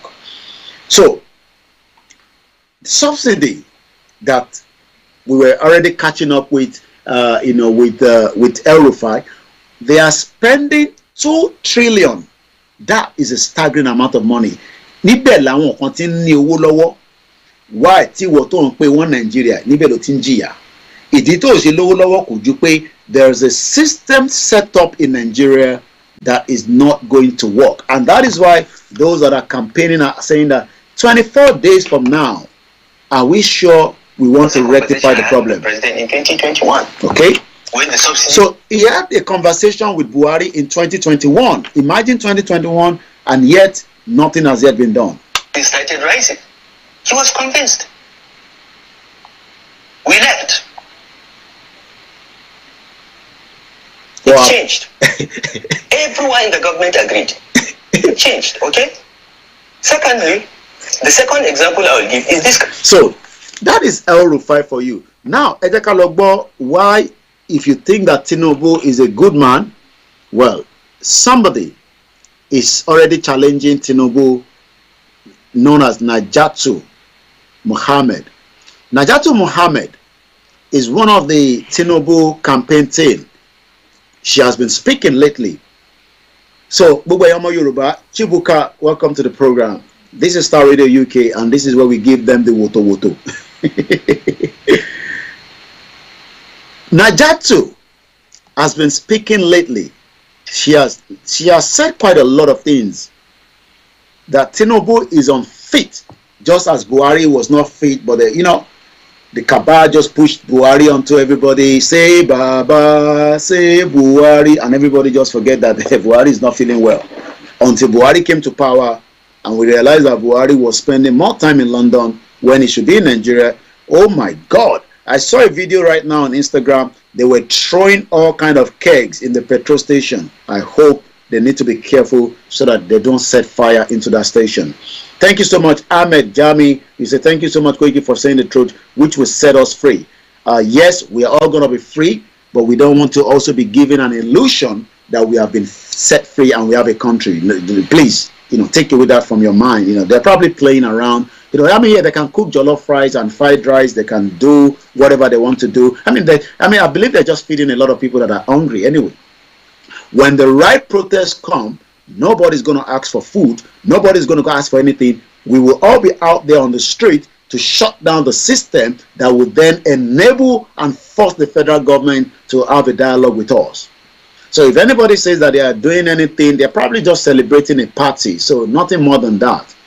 And I have told them that if they are not too convinced, whoever that leader is should lead the front, just as Chief Sunday, Dr. Oloye Sunday Gbowo, was leading the front during all the rally before the federal government attacked him in his house on July 1st, 2021. So let their leader that says that he disagrees with Professor Adebanji Akintoye, that he disagrees, that they cannot even talk and mention their names anymore in their conversation. Their name, Igbowo name, has now become number 2. Baba Akintoye's name has become number 1. So they cannot even mention their name. Let her go and lead that rally and let people follow them, just as Igbowo has done. Not sit down in a comfort zone and saying to people, oh, we should just go and do whatever they want to do. That is an illusion. We do not have a country. We are definitely going to be declaring a Yoruba nation at the appropriate time by those that would do so. And some people say, but why must it be some people that would do so? Because the only representative of Yoruba leader that we know is Professor Adebanji Akintoye. Nobody else. And he also have with him the strong Yoruba people that are ready to support him from the different charter, from the YSDM, from the Global Directorate, and all other Yoruba One Voice. Not an illusion that is being discussed in the round table somewhere that we don't even have a location. Because what they're actually doing is, they're operating from a very, very small location. Nobody knows where they are. Nobody has had any meeting. But we are now giving them a challenge. Let them be the one to lead that rally or whatever they are trying to do, because they say they're not doing any more rally anyway. But we are still asking that our people be patient, be focused, because the indices that I'm giving you tonight is part of what is going to also crumble Nigeria. But we will also have to push along the line of part of what I've discussed. And if you go back to number 3, I did not expatiate it, but I will do so before the end of the program, because the Yoruba people that are asking that what is the way forward, the way forward is before the election, as we are monitoring things, because this election can be cancelled as well. But we must continue to say that the only way is we must ready to protest. So if you say that you have a country, Nilu, that is an illusion. They are area one on they are playing, and they have the right to play. I mean, a lot of my children play different games on the YouTube, on the TV, and you can play different games on different places. So we cannot have 40 medias that are speaking the truth about the Yoruba self-determination struggle, and then people would think that out of that 40 they are not saying exactly what you need to hear. So what they are doing is they are just trying to make us happy, which is good. I mean, we have a nation. That is more than good. But nobody has a nation. A nation is not yet recognized anywhere. Yoruba nation is not recognized, but the Yoruba people is well known in United Nations, because there's a document file that indicates that we were a kingdom before the British Empire destroyed that kingdom. Because yes, there's evidence based that British destroyed not just our kingdom, the Benin kingdom, the Hausa kingdom, and the rest of the kingdom for their own selfish interest. And they can now tell you that even polygamous is not good. Even Oboluwo is complaining that how can you say polygamous is not good? If we want to marry 10 wives, we have the right to marry 10 wives, because you are also legislating the LGBT law in UK, in America. So you do not have any right to tell us how many wives we can marry. And we can also say that part of the artifact that they are saying that we don't have a culture is in the British Museum. So please, don't come here and tell us that we have a country. Tigba country, it is all illusion. And they have the right to play around. I mean, if they like, they can cook jollof rice from Lagos to Ijebu-Ode. From Ijebu-Ode, they can extend it to Kwara. People are hungry. Let them feed our people. And if people want to go out and also say they want to just go and sit in front of a plate, they have the right, as long as the government does not chase them away. Because let us remember that in Lagos State, we did not carry arms. Our protesters were ready gathering to, for a peaceful, rally. Eventually, Lagos State shot one of, those that came out. And we saw what happened in Kano. They were throwing stone at the presidential, convoy, but they are the citizens of Nigeria and nothing happened to them. So, in terms of we are not in confrontation with those that say they have a country. We are not disagreeing with them, but what we are saying is that is just an illusion, and it's good to be dreaming. I mean, we are dreaming to be in a country as well, but as of today, the 1st of February, from this platform, officially, there is no Yoruba nation yet, but it is still an ongoing work. My name again is Olayomi Koiki, and this is Star Radio UK, your finest African and Caribbean radio station in London.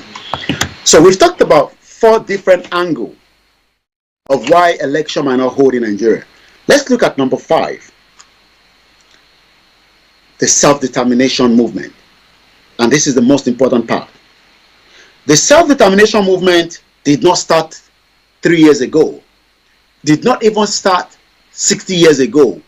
The Yai to the Yoruba people was forcefully removed by the British in 1906. 1906, as at 1906, the British already amalgamated the southern part of Nigeria today. But when they realized that they were losing money, the North was not giving them the kind of money that they want. The northern part of Nigeria was not giving them the kind of money to Kiloshi. They started thinking. They started walking around quickly. How do we make sure that we bring every one of them together, whether they like it or not? I mean, I love the northerner food, but I don't think I want to eat it every day like eating my own culture food. I don't want to be identified as a Nigerian because that was something that was removed in 1906 after the slave trade. We are not even talking about the slave trade yet. We are talking about the real issue. They don't even have a country yet, so we don't even have to ask them where is the flag. If they like, anybody can put a flag in front of their house and take a picture and upload it on social media, and everybody is excited. That is just an illusion, and it's good to dream. But the reality is, we do not have the country yet. Mo kí gbogbo alẹ́ nǹkan sí akínyìn pé ẹ káàbọ̀ sórí ètò. Orúkọ mi ni Olayomi Koiki. Ètò táwa nú ẹ̀ lálẹ́ òun là ń pè ní Star Radio UK. They are not even have the balls, the guts, to come back on this radio station and talk to us just as we did before, because they know there will be a lot of questions that need to be asked. But let's leave that. Self-determination. The Yorubas are not the only one crying in Nigeria today. The Biafra are also asking their right. The Middle Belt have been more attacked by the Fulani, and that is why Governor Otom says, okay, I'm going to come back to Najatu, but let me quickly give you what Governor Otom is saying regarding the right to self-determination. We know he's still the governor of Benue State, and he has said that he has written his will even after his tenure, which complete this particular year. Governor Otom has done 8 years, so he's not even scared to die. As a lot of people say, freedom does not come cheap. You must be prepared for whatever might come out of it. Maybe we should snip this through. Let's quickly listen to the GO of the Redeemed Christian Church of God that told us that, where is all the money? Baba Adeboye. Let's listen to this first. Where is the money going to?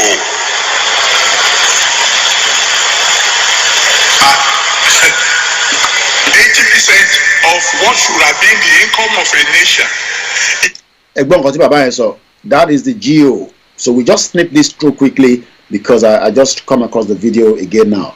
80% of our income. 80% of our income. Let's listen to him again. Should have been the income of a nation. 80% of what should have been the income of a nation is going to the hand of some people. That's a lot of money, man. Even Baba Gontu Fiajasa, that's a lot of money, man. 80% of income of a nation is going into the pocket of few. Who are the few, and why do you think they want Nigeria to break? This was the voice of, it's a video, but we can't show the video, but we can hear the voice. This is the Nigeria that a lot of you wants to rectify and fix. 80% of the income of Nigeria is going into the few. But he hasn't finished. Let's listen to more of what he's going to say. What do they want to do with the money? That's question number 3. Question number 4. Who are the foreign nations buying this stolen oil? Àwọn olóra epo tí wọ́n ti ń gbé kúrò nínú Nigeria. This is Baba Adeboye asking the question. Good evening to those of my brother, my uncle, all over the world, and welcome once again. Question number 5. How many of these nations of the world are your friends? Okay, so when people say that, America, Germany, France, we don't know, if they're going to support the right to self-determination, because we are still under the right to self-determination, which is number 5, which is the key reason why we must all now be preparing our mind at even the shortest period of time that we can do anything as long as our right must be respected. And part of what we have been doing in the last 3 years is mobilizing and preparing our people that the Yoruba people must exit out of this country put together by the British government in 1914.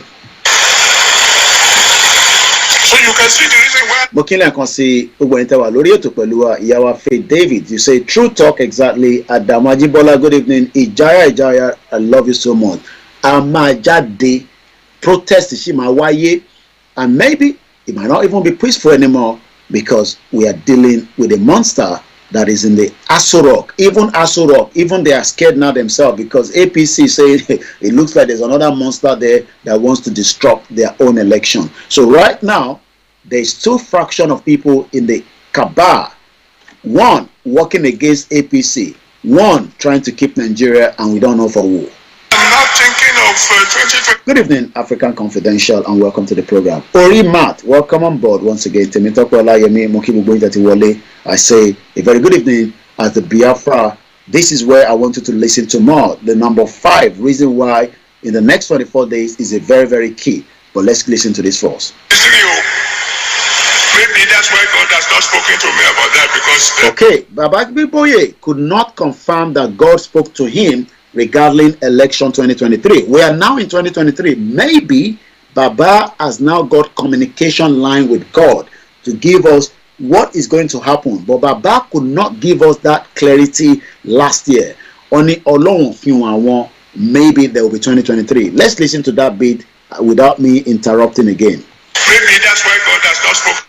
Okay, let's Thinking go. of 2023. No, let me pull it back a little bit. Nations of the world are your friends. So you can see the reason why I'm not thinking of 2023.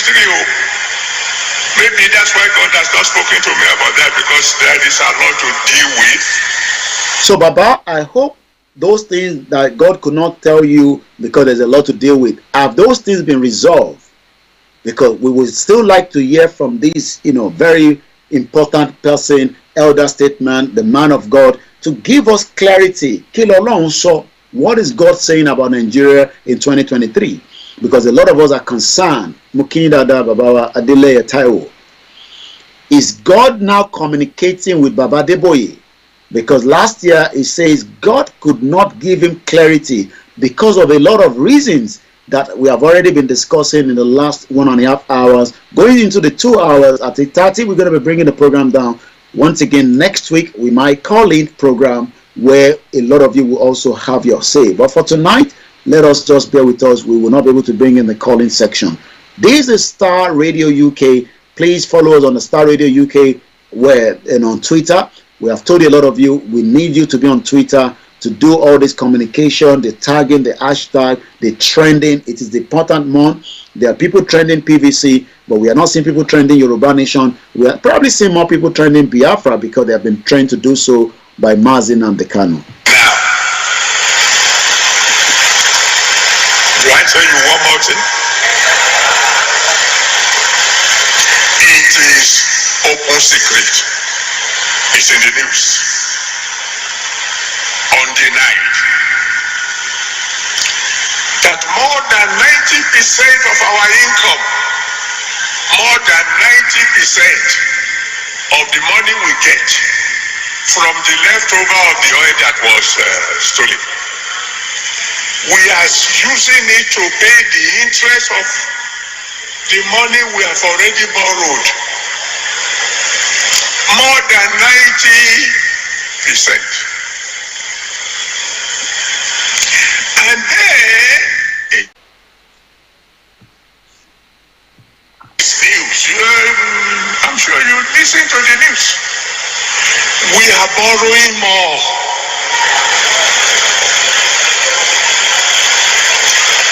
Really what? According to a friend of mine, we are moving steadily to bankruptcy. Okay, so Nigeria is moving into bankruptcy. We will be worse than Ecuador. We will be worse than Angola, which is the two countries that they are comparing us to as of tonight. So if you are waking up and you are thinking 24 days from now, you should be excited because you are going into the poll. You should be asking yourself the question. Let me take you back to what Baba Deboye said. 80% of Nigerian income is currently in the hands of few. And the remaining 90% of money we get, we are using it to service interest of money we borrow. Not the money that we are paying the debt, it's just the interest. Nigeria is really at a very, very crossroad. So let's finish that and then let's go straight into Governor Otom. We are now discussing the self-determination movement. For those of us that say Nigeria is not working anyway. So what is the way forward? What should we be expecting between now and the next 24 days? We should be preparing our mind to hit the street of every part of Yoruba now with a massive protest. Some will be telling you, especially those that are against part of what we are saying, because in the illusion they think they have a country and God has spoken with them. That is just an illusion. God speaks to so many people. It's not just one person that God speaks to. And God has been speaking. Even God could not communicate fully well with Baba Deboye because God could not give him whether there will be 2023. So nobody should be deceived that it is just one person that God is communicating with. That again is an illusion. God speaks to so many people in different ways. Let's hear Governor Otom, where God was speaking to him about the reality and why Atiku, a Fulani man, must not be given any chance becoming the next president of the Federal Republic of Nigeria. I did not say so. This is coming from the words of Governor Otom himself. I will not interrupt that audio. I want you to listen carefully to it, and right there you will understand why this 2023 is a crossroad for Nigeria. If you allow me to curse you, I will say you are a cursed person, and God will deal with you. Just this week, 18 people were killed from my local government. Innocent people, farmers. I went to teaching hospital. A young man, barely in since 20 years. His 2 eyes were plucked by Fulani herdsmen. And they sent him a message to tell me that as long as I maintain the prohibition of open grazing, they will continue to do this. Another man's hand was chopped. He's still in the teaching hospital. You can go there and see him. And you want me to be celebrating Fulani men? To hell with Atiku and any other Fulani man who says I should. And any man supporting Atiku here and all that is an enemy. I want this to be known. As long as I'm governor, and except my people tell me that, look, withdraw from this. If you want to be slaves to the Fulani men, you can go there and be slaves. I can never be a slave. It's better I die than be a slave to any Fulani. What are we talking about? More than 36 people were massacred about 3 weeks ago in Logo local government. That is where our senator comes from. He was there. 36 people, others were missing, so we did not know. And in fact, after he visited, a pastor from one of my friend's church went to the farm and he was murdered. His wife ran. We are here to bury him. I had to make money available for him to be buried next week. 36 people were murdered by these Fulanis. Just today, I didn't know, from Logo local government, that is where our senator comes from. 8 people were murdered for no reason. And then you want me to be laughing and to be enjoying and to be appreciating you for what? My tenure ends in May next year. After my tenure, you can do anything. And if you think you have any right over me, you can do whatever you want. I have written my will. I don't care about that. Nobody should threaten me. This is what my 5 colleagues here are. And you have it clearly. Atiku, a Fulani man in control of the government, will complete the agenda of the Islamization of Nigeria. But what about one person again, Tinubu? What do we know about him? We don't know anything about him, but somebody close to him has been able to give us a bit of background to who, I don't call him Ashiwaju, because not an Ashiwaju, he has actually enriched himself with his caucus, with his cabal. He's another cabal of his own in Lagos State. He has milked Lagos State to dry.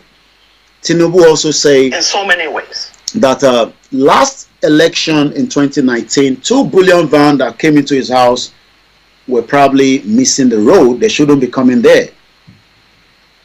Good evening to you, Eunice Uchepita, and welcome to the program. We are just about 30, well, almost 42 more minutes. At exactly 8:30, we'll be winding down from the studio.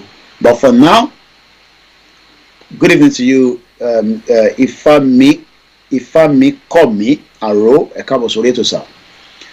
Tinubu is the next person I want us to hear what Najatu Mohammed is telling us. Take about 4 minutes. Let's enjoy it as well. Look, let me tell you, some of the excesses of the president is his failure to really lead as he should lead. Being a card-carrying member of APC doesn't make me less a Nigerian. My loyalty is first and foremost to Nigeria and not to the party. And my concern is how to move the country forward.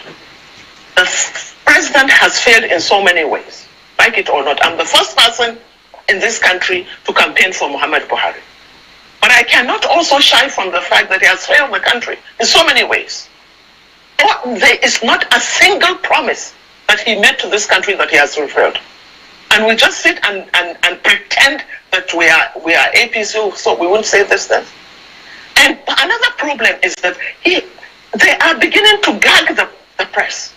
The press is the only way in which Nigerians can get their views aired And the press is the only way. In fact, Muhammad Buhari went as far as saying that he is expecting advice from the press. Now, why is the press being gagged? So these are failures that we must see what happened in Vision FM. You know, for simply saying that there is corruption in the NIA, and there is corruption in the NIA. So, but what they are saying is that they lumped up the NIA and the head of the NIA. The head of the NIA, we all know, the commission, the Babakingide commission that brought him into office he was the secretary. He was the secretary, and that particular committee or commission that was created by the president actually made a recommendation. The recommendation was that there should be an overhaul of the NIA. One of the recommendations was that the person that should head the place must be somebody that is a senior director. This particular Mr. Rufai that is heading the place, who was the secretary of that commission, actually was eased out of that commission because he flunked the deputy director to director examinations 3 times. He failed. Having failed, he was eased out of the NIA. But the same commission that in which he was a secretary now made him the president, the head of the NIA. That is one. Number 2, the Ikoyi gate. The money is $43 million that was found somewhere in Ikoyi. We need to know, for saying that these are the resources of the people of this country. All the press was saying, all that Vision FM was saying is, why did they violate the same conditions that they set up? What happened to those monies?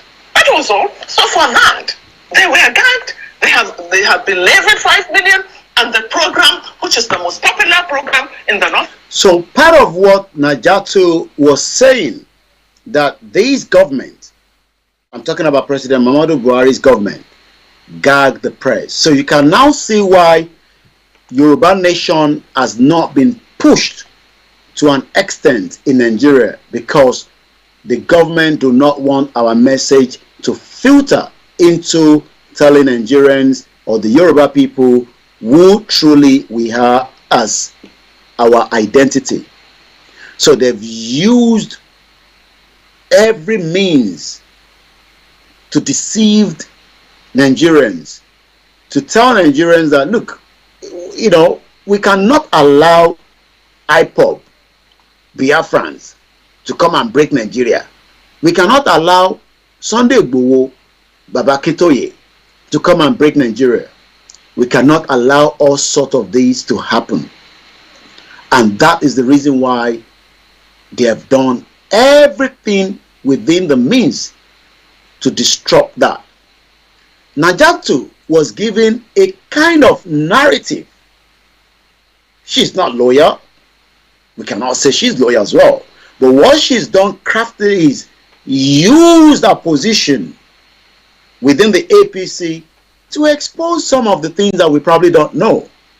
And some of those things that we don't know also means that, as a lot of us are waking up every day and asking the question, what is really going on in Nigeria, and how will all these situations be resolved in the next few in the next few days and weeks to come? Najatu then throws the shot where she gives some kind of background to who Tinubu is and why no Yorubas, Igbo, Biafrans, Hausa should believe that man because he's not fit. Let's listen to her. Everything about Asuwaju is about money. There's nothing like honor. Then after this, don't go away. At exactly 8 o'clock, we'll play a bit of audio of the spokesperson of the Biafra, Simon Ekpa, and then we will also give a bit of the press statement that came between the Yoruba and the Biafra in the last 72 hours ago. For God's sake, what do we want? Can we continue to wallow in this? Can we continue to deceive ourselves? Who are we lying to? We are only lying to ourselves. We see these things. The truth has been written on the horizon. Why are we now turning the other eye? And not just that. As far as my so-called expulsion from the APC is concerned, what took them so long? They should have told the public before I resigned that they have kicked me out. But unfortunately, because they are so silly, they are saying after my resignation they actually kicked me out. You know, they have no respect for the psyche of Nigerians. They think that we are all a bunch of idiots. We are not. Okay. We can think. Okay. I took my time because they pleaded with me. I'm a Muslim. He said, in the name of Allah, please accept this appointment. I respect your stance. I said, sir, you have to give me a blueprint. He said, that doesn't have a blueprint. Okay. What is in a manifesto? I just told you that the manifesto of all the parties are the same. So what is in a manifesto? Okay. So I'd like to ask you the question based on what you said last. Knowing all of this, what took you so long and why now? You see, this is where, the job of a journalist kicks in. So those that are saying Atik Balua, they are in illusion because they are running away now from the real media that can question, that narrative of Atik Balua. Why are they running away from the remaining 40 medias that are ready now to question them, including Star Radio UK? At least, if they were appearing here before and speaking to us, why then are they running away? Because as you can see that the question being thrown at Najatu Mohammed by the presenter or the journalist Oseni Rafiu was that kí ló dé tó pẹ́ tó one of his into Washington. So if they say they make a declaration, the expectation is they should be going into every media and then present their case, even if we disagree with it, at least to question it and ask the thorough question that is needed. But because they knew that out of some of the questions that we are going to ask, their deceit, their lies, the foolings of Yoruba people would definitely come out of it. And that is why they almost did the same thing by telling us that Babakintoye was taking us to 2023. And they cannot guarantee that election will be stopped based on the lies and the deceit of that declaration.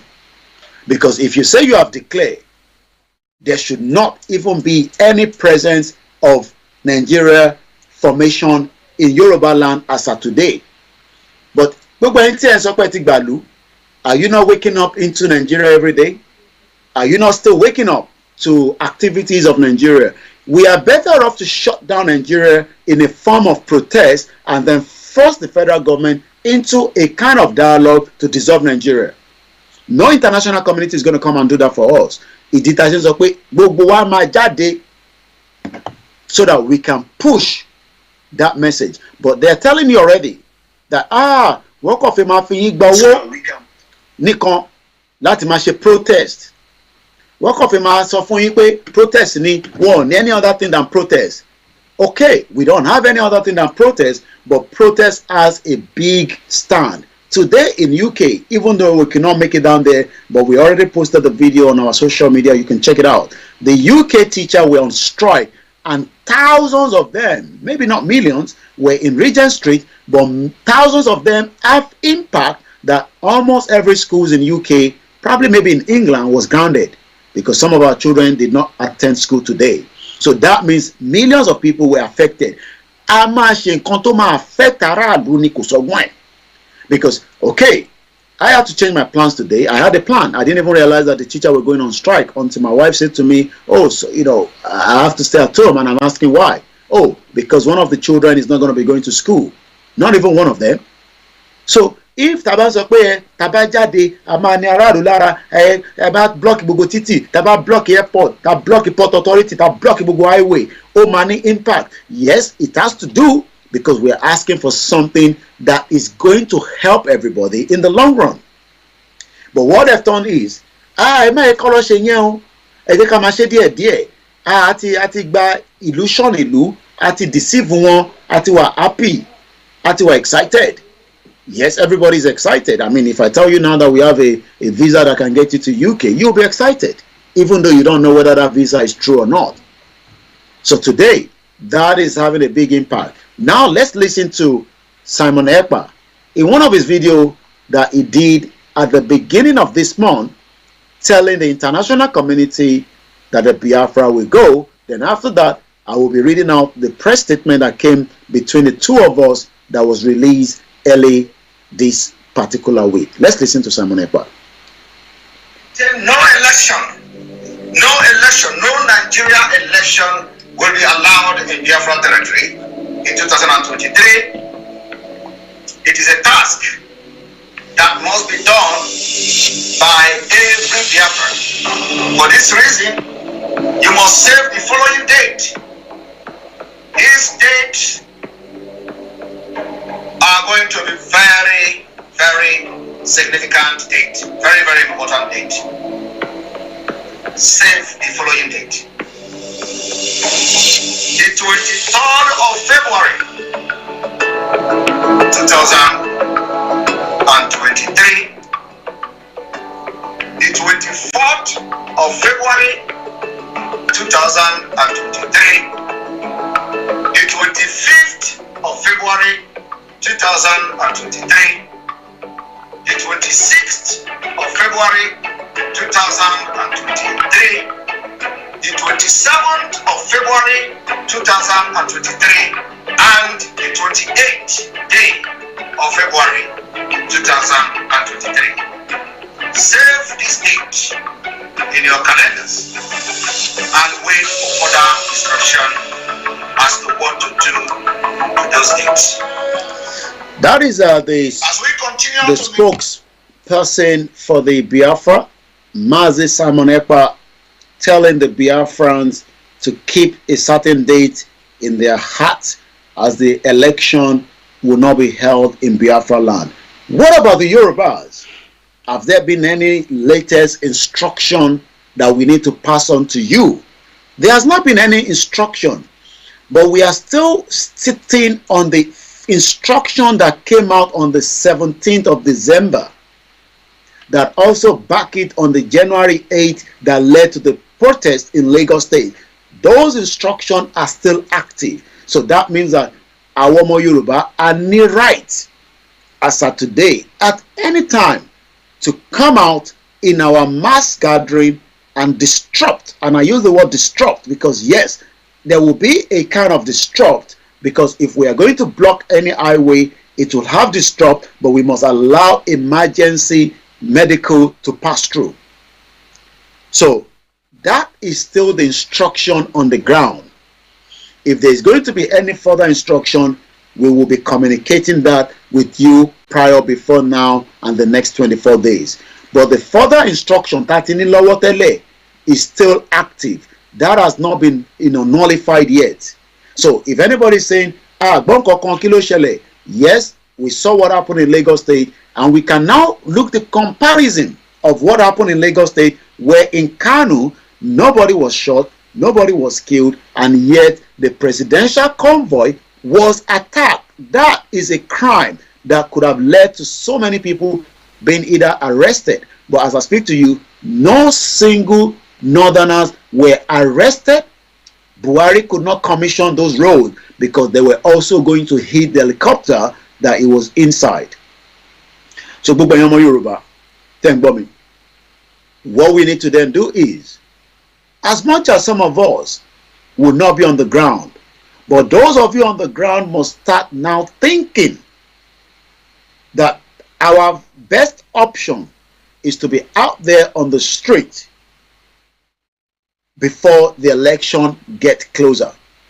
Because already we do not want the international community to think that we are the one with the wielding weapons, as we saw already clearly with the PDP that is already wielding weapons in the southwest, and the same thing with the APC. If we come out quickly prior before then, that means that we are not saying that election will be something that will favor us. We are saying categorically, as Yoruba people, we do not want to participate in that election. And let me also clear something from Yoruba.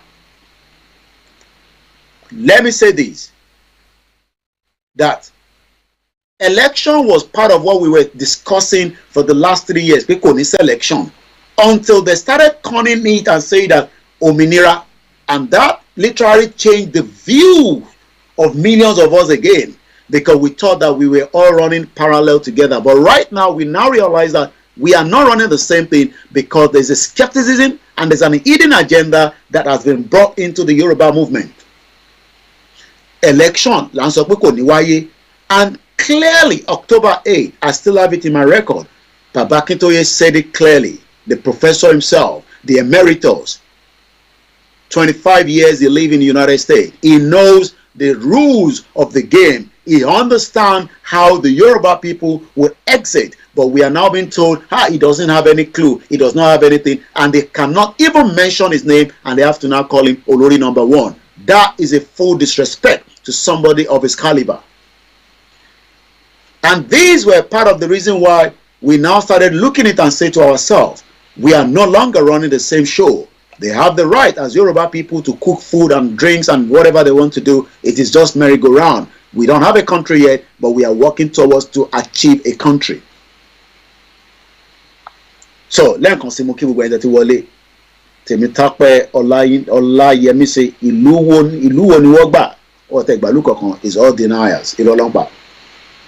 Ẹni Koiki ló sọ bẹ́ẹ̀. It's all lies. Cut this part and say it's all lies. It's just illusion. They are living in Alice in Wonderland. A lot of Yoruba people might be excited about it, that they have a country. No, we don't have a country yet, but we are forcing Nigeria into a negotiation where Nigerian government will understand that the Yoruba people are also demanding an exit out of Nigeria. If the military take over, it is also a good one, in the sense that what the military might not expect is going to come out. We don't have to say everything right on the live broadcast. It is too late for any military to think that they can capture Nigeria as they've done before in the past. We have much more we are becoming more connected than before. If the military take over, any embassy that is in the Nigerian embassy also, it's not going to be something that is going to be let's take a look at the UK as an example. Should the military take over, that means the British government would then have no other option to now respect the Yoruba people if they want to take over the Nigerian High Commission here in the United Kingdom. There will be a lot of things that would happen should any Nigerian military cabal take over Nigeria today. So let's come back as we are now coming towards the end of the program tonight. This has been Star Radio UK, 24 days to election. What should Nigerians expect? As Nigerians are saying that, Peter Obi is the best man to do the job, let me now come on to Peter Obi a little bit. We've talked about Atiku and Tinubu. Peter Obi is used to disrupt the Biafra movement. Do anybody know that Peter Obi was also, just as the Yoruba people, Tinubu supported the breakup of Nigeria, Akonde, all these elder statements that are 419, Akonde also, go back and look at the record, also supported, the Yoruba nation agenda until it now becomes, a little bit of Oti Jansoke. The same thing goes with Bode George. Every single one of these Yoruba elder statements at some point in their life, they are now in their old age, supported that Nigeria is not working and it cannot even be restructured back to what it used to be during the Western region. And somebody like, the Afenifere have now decided to endorse Peter Obi, that it is unfair that the Biafra or the Southeast, has not become the president of Nigeria. But knowing fully well that Peter Obi, as a lot of Nigerians are excited that they have the second option out of the fake APC and PDP that have disrupted Nigeria for the last 20-something years. PDP were there for 16 years. We now saw that APC is as useless as tissue paper. And we can see the damage that they've done in the lives of the economy of Nigeria. Star Radio UK, remember to follow us on all the social media platforms. And tomorrow, It's going to be the property hour. But for now, we're still about 21 minutes before I hand over back to the studio. As we continue to say that the Yoruba people love each other, but already the Yoruba Nation movement have been infiltrated. There are some Yorubas that disagree with the Yoruba Nation movement. These are the Afenifere. They believe that Peter Obi should be given opportunity. But Peter Obi is also a Biafra man that also supported the agenda of Biafra.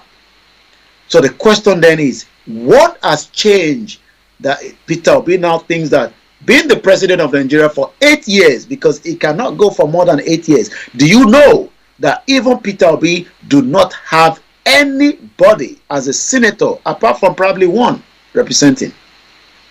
Peter Obi agenda is well clear. Is working for another agenda for the Western power to disrupt the Biafra movement. So more Biafra people that were in support of Mazi Nnamdi Kanu since 2017 have now fall back. Not every one of them, but majority of them is now thinking that since it's the turn of the Igbo people, that is going to be a better option than the PDP of Atiku as a Fulani man, that even the Benue State say he would rather die than supporting Atiku, or the criminality of Tinubu and also a drug baron that had money of drug in America confiscated from his bank account. Just as we can now say that Tinubu that told us in 2019 that he does not know how the bullion van got into his house, is the same thing. He does not know how the cocaine money got into his bank account while he was living in America some few years back. You can see that Tinubu has always been an expert where money gets to him, but he does not know where that money is coming from, because the bullion van was full of money. So the same way Tinubu was collecting money through drugs in America, and then he fortified those money, and today more Nigerians are excited that because the Yoruba man, it is his own turn to become the president. But he has also denied that the bullion van has nothing to do with him. But we do know that the bullion van spent a lot of time in his house removing the money, because he has a big fence. Imagine the bullion van came in. So going back to Peter Obi, why has Afenifere refused to support the agenda of Yoruba Nation, even though they've been asking for restructuring? Because they do not like Tinubu anymore. Tinubu have dealt with them because they trusted him, gave him the power, and yet today we do not know who killed Funshaw Williams. 24 days. What should Nigerians expect? You can see that tonight is full of bags. So, as the politicians are using people to infiltrate the Yoruba Nation, the Afenifere is not even supporting Yoruba Nation. They are endorsing Peter Obi. Peter Obi is also an person used behind the scene by the Western power so that they can disrupt the agenda that they want, by making sure that those that would have loved, imagine if there was no Peter Obi, nobody would have been interested in the Southeast with Atiku or Tinubu.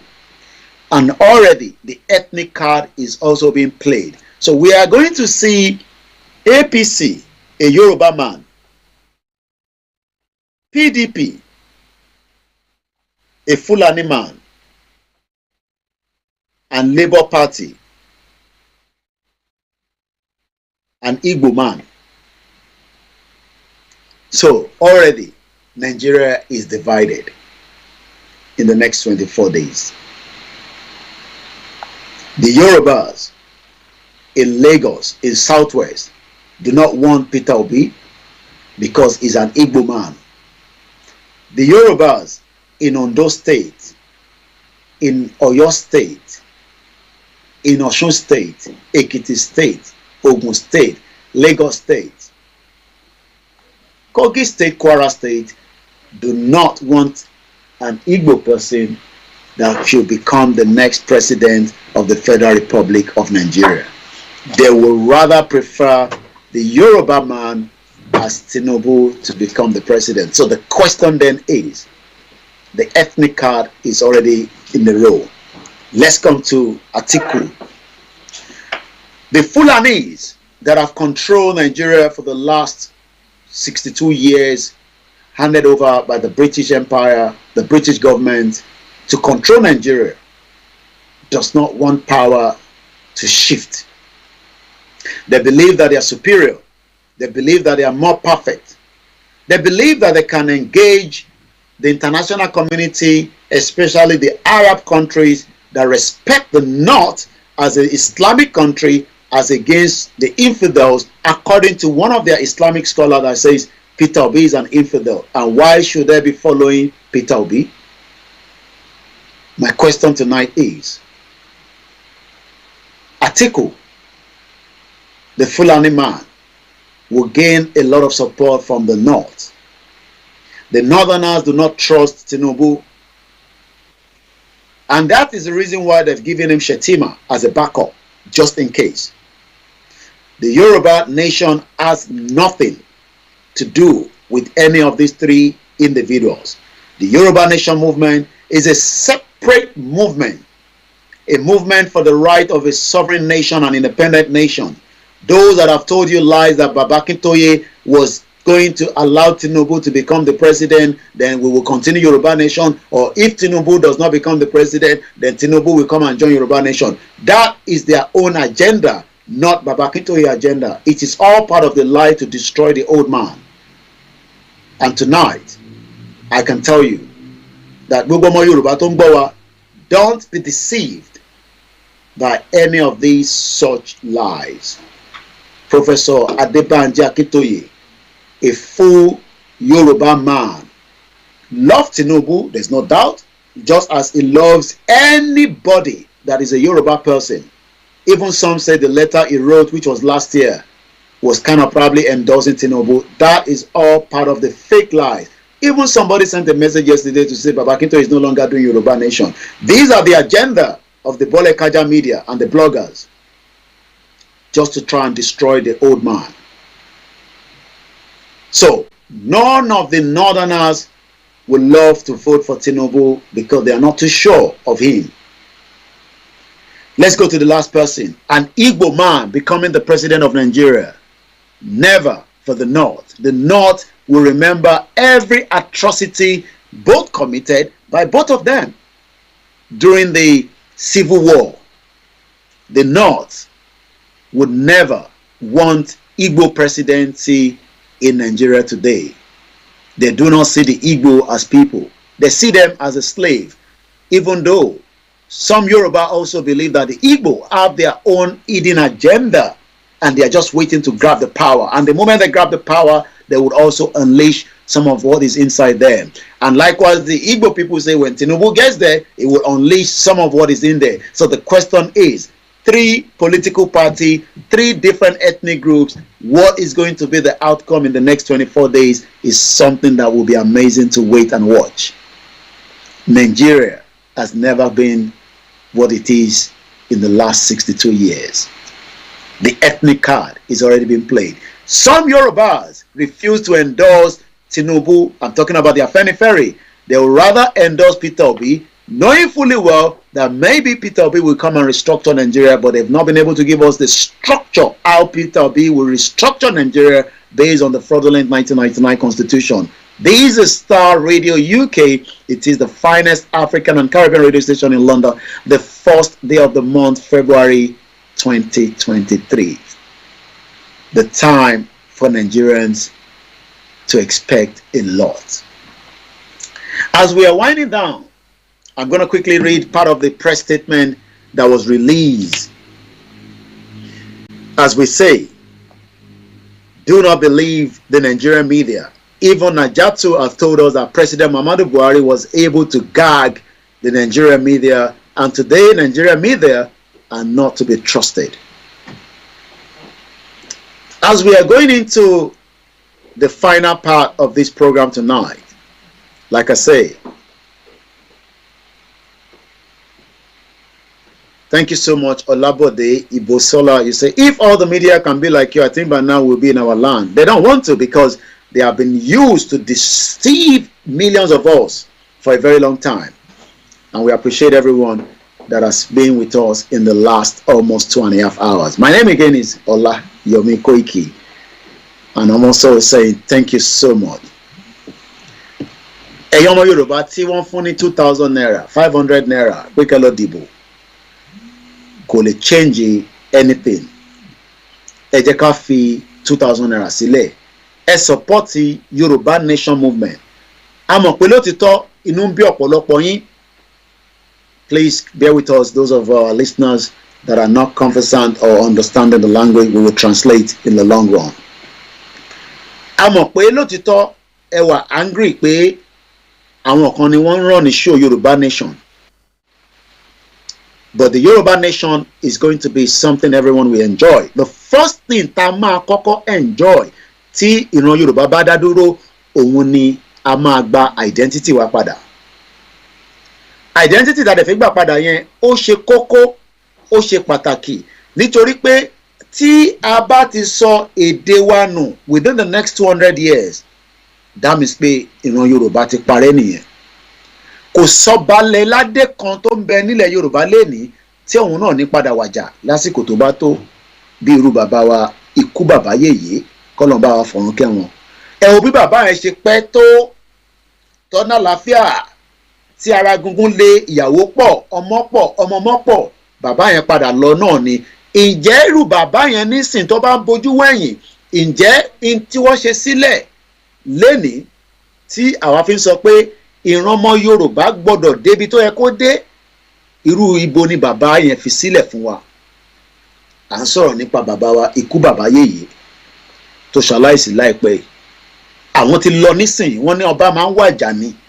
Ǹjẹ́ ibi tí wọ́n fi wá sí, ǹjẹ́ ó tẹ́ wa lọ́rùn? Ǹjẹ́ tí bàbá yẹn bá bojú wẹ̀yìn lénìí, ǹjẹ́ kò jẹ́ kí irú bàbá yẹn ti jáde kó endorse officially Yoruba Nation without anybody worried or scared whether they will pick him up? I met him a couple of times. We asked him if we can at least get something from him.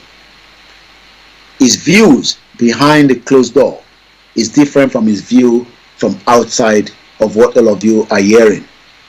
But Babawa refused to allow us to capture such evidence that we would have been able to use today. I was asking, Baba, ṣé ká kọ̀ ṣe díẹ̀ interview ká gbọ́rọ̀ lẹ́nu yín ká tọ́jú ẹ̀ sínú archive?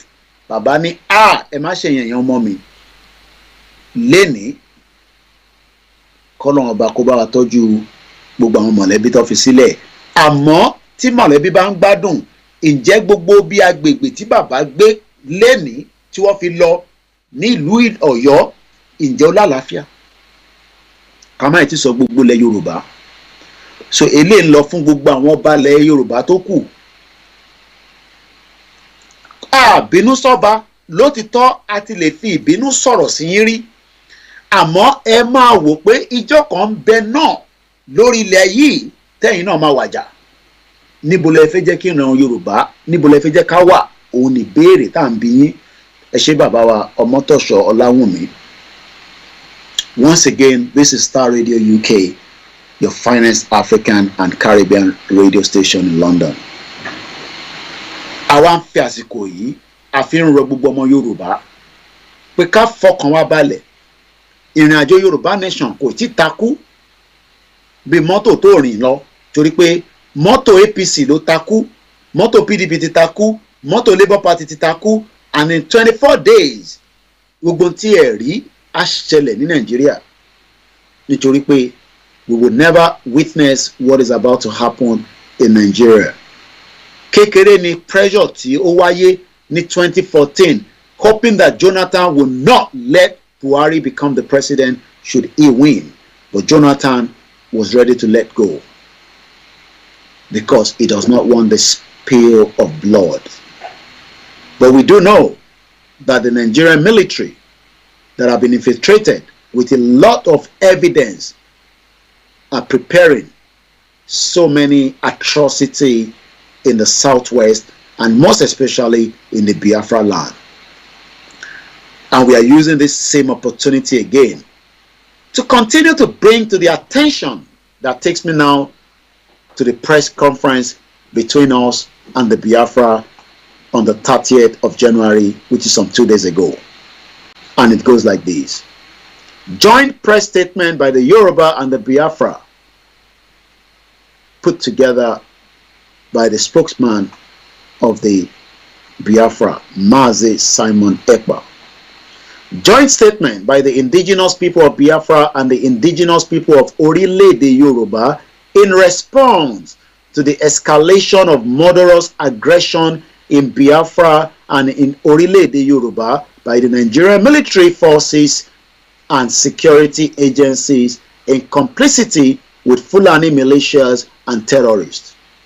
We, the Yoruba people of Orile-Ede Yoruba in southwestern Nigeria and the Igbo people of Biafra in the southeastern Nigeria, hereby join in alliance and in fraternal solidarity to denounce with all the power at our disposal the present military operations and killings by the Nigerian military forces in the homeland of the Biafra people.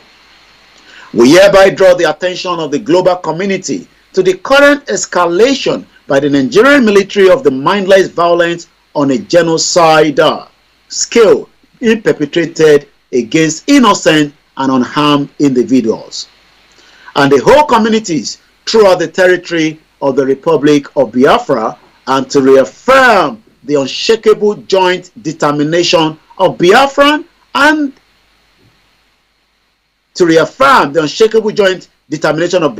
and Orile-Ede Yoruba to resist the unprovoked aggression of the federal government that is acting the script of a land grabbing. Aggression by the homeless and landless minority Fulani nationality for the territorial acquisition in the southern Nigeria. We also draw the attention of the global community to the regular killings by the Nigerian Security Agency of the Yoruba youth who are peacefully exercising their right to hold demonstrations and rallies in promotion of their Yoruba nation's quest for self-determination. Joint statement by the Yoruba and Biafra, the indigenous peoples of Biafra and of Orile-Ede Yoruba, hereby alert the international community that all the acts of aggression and killings by the Nigerian army in Biafra are motivated by the desperation of the Fulani ethnic nationality assisted by the Fulani-controlled federal government of Nigeria to destabilize the territory of Biafra in order to facilitate a planned electoral fraud in their planned February 2023 elections through the disfranchisement of large numbers of the people of Biafra. The robbing of Biafran people of electoral power in their own land is with a view to ensuring the consolidation of the murderous Fulani regime that holds the East Nigerian state in its grip.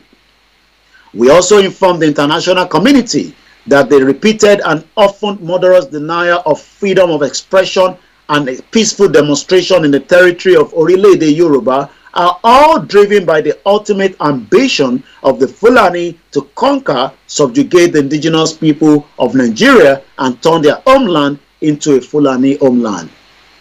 We say to the world that the heinous crime against humanity, including evil acts aiming at the genocide, are being daily perpetrated among the Yoruba and the Biafran peoples.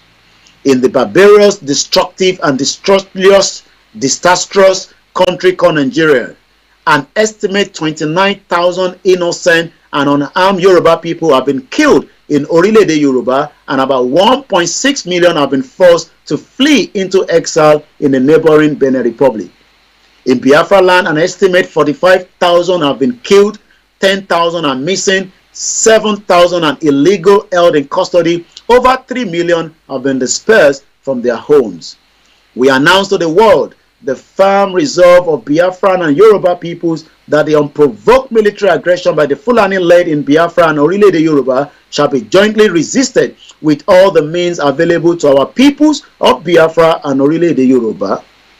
We inform the international community of the determination by our two peoples to resist most determinedly and to make futile all the violence by the Fulani and the proxies Northern Army of Nigeria. Finally, we, the peoples of Biafra and the Yoruba, together with hundreds of other indigenous people of the south and the middle belt of Nigeria, call on the international community, the United Nations, the European Union, the BRICS group of nations, the African Union, the world most powerful nations of the United States of America, United Kingdom, France, Germany, Russia, China, and others, to embark without delay on serious investigations of an intervention in the perpetual killings and perpetual flow of blood in the land of savagery, poverty, and anarchy that is called Nigeria.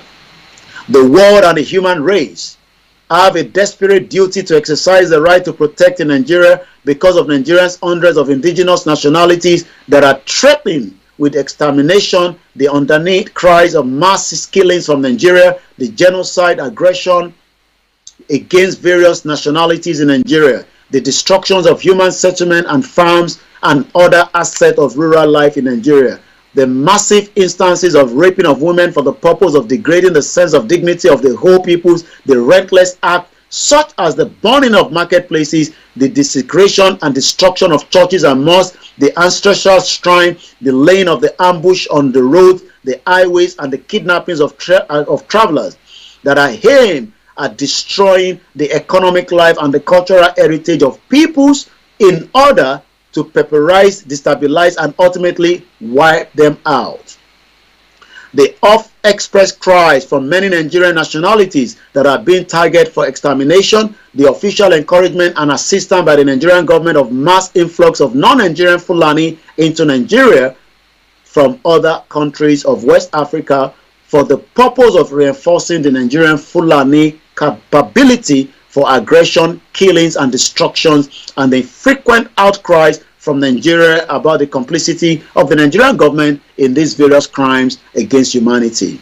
The international community did a great service to humanity by strongly and effectively intervening in similar circumstances in Darfur province of the Republic of Sudan.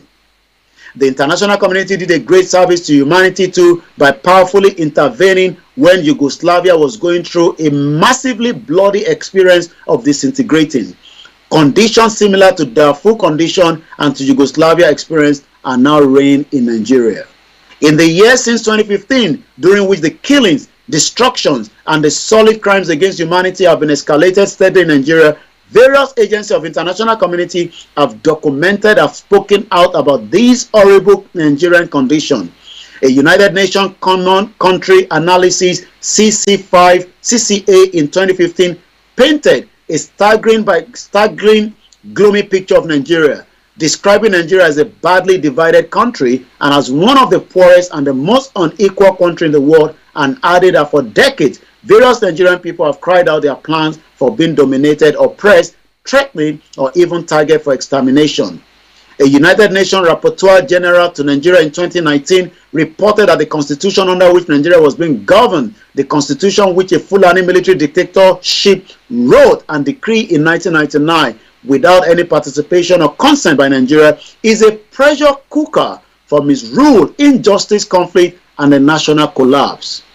An international agency designated Nigeria in 2018 as the #1 home of extreme poverty in the world, and another wrote that Nigerians are the poorest in the world in access to electricity, purified water, security, adequate food, reliable public services, and responsive government. Another predicted that fully 50% of the world's poorest people by 2050 will be Nigerians. Recently, the United States alerted Nigeria that the international terrorist network, ISIS, had established a presence in Nigeria's most important city of Lagos State. Terrorists today hold the many small settlements that surround Nigeria's capital city of Abuja. Recently, United States soldiers had to intervene to stop terrorists from overrunning the seat of the Nigerian federal government in Abuja. All embassies of the countries have seriously scaled down their personnel and services in Abuja. The president of Nigeria himself was recently ambushed on a journey just outside Abuja, resulting in damage to his vehicles and killing and wounding of some of his officers, and terrorists have raided unopposed and destroyed the main maximum security prison in the precinct of Abuja and set all the prisoners free. The world and international community are fully cognizant of the horrendous anarchy that reigns over Nigeria and the cataclysmic Armageddon that is fast approaching Nigeria. The famous former president of Nigeria, President Olusegun Obasanjo, has repeatedly raised the alarm to the world that the war has become inevitable. It is imminent in Nigeria that the conflagration of war will be ignited by a sudden escalation of Fulani aggression to grab the homeland of the indigenous people of Nigeria, and that the war will export enormous destruction and human suffering to all the rest of West Africa. It is therefore a matter of desperate emergency for the international community to hurry now to the service of humanity in Nigeria. Let it be known to the world that we, the people of Orile-Ede Yoruba and of the Biafra, will take whatever steps and measures we find necessary for defending our ancestral homeland and our peoples and cultural heritage. For the sake of absolute certainty and for the avoidance of doubt, we, the peoples of Orile-Ede Yoruba and of Biafra, have resolved irrevocably that we do not belong to Nigeria anymore, and that none of our citizens will be incinerated in the flaming holocaust that is imminent in Nigeria. The everlasting night of utmost darkness is falling over the country hitherto known as Nigeria, and the human race must hurry to salvage humanity as much as possible from the horror. As for the Yoruba and the Biafra people, we no longer have to fear the Holocaust because we are totally ready to wade it away from our borders. Chief Dr. Sunday Adeyemo Igboho, for and on behalf of the Yoruba, and for the Biafra, Simon Ekpa. So that is the statement, and that is how far I can go tonight. Once again, thank you so much to all our listeners from around the world. And next week, we will have an open conversation where some of you will be able to join us in the transmission. But sorry we couldn't take the calls tonight. But next week, Wednesday, God's willing, we will be able to do so. And on that note, I say thank you so much to my producer.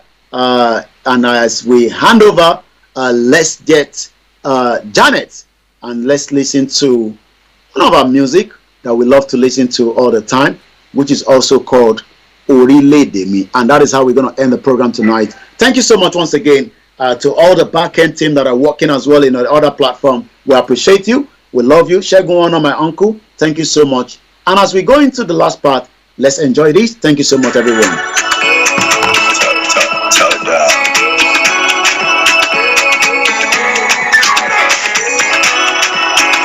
I'll be back again same time next week, Wednesday, for more program. But from Monday to Friday, you can join me at exactly 11 o'clock with the studio where we bring you all the news from Nigeria. But for now, what should Nigerians expect in the next 24 days? As we say, Odabo, bye for now.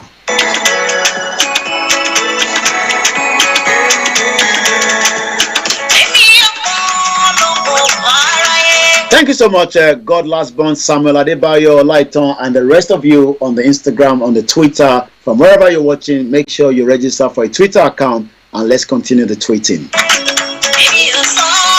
Thank you so much, Alan Conde, Kodri Abayomi. Thank you so much. To my beautiful mother, I say good night.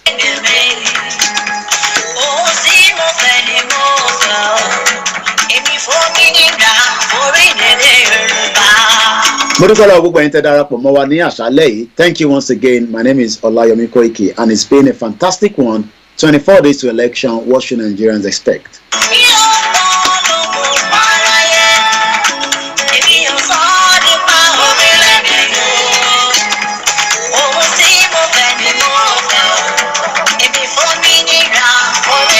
Once again to Frank and also the rest of the team, the engineer, I say thank you so much. To our mother, our auntie, Mrs. Lara Olabode, thank you so much for your support.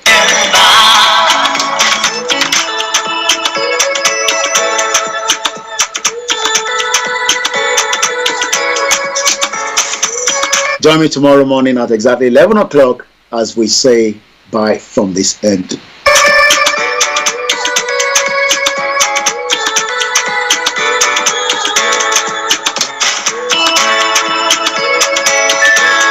Thank you so much to the Biafrans. Thank you so much to everyone.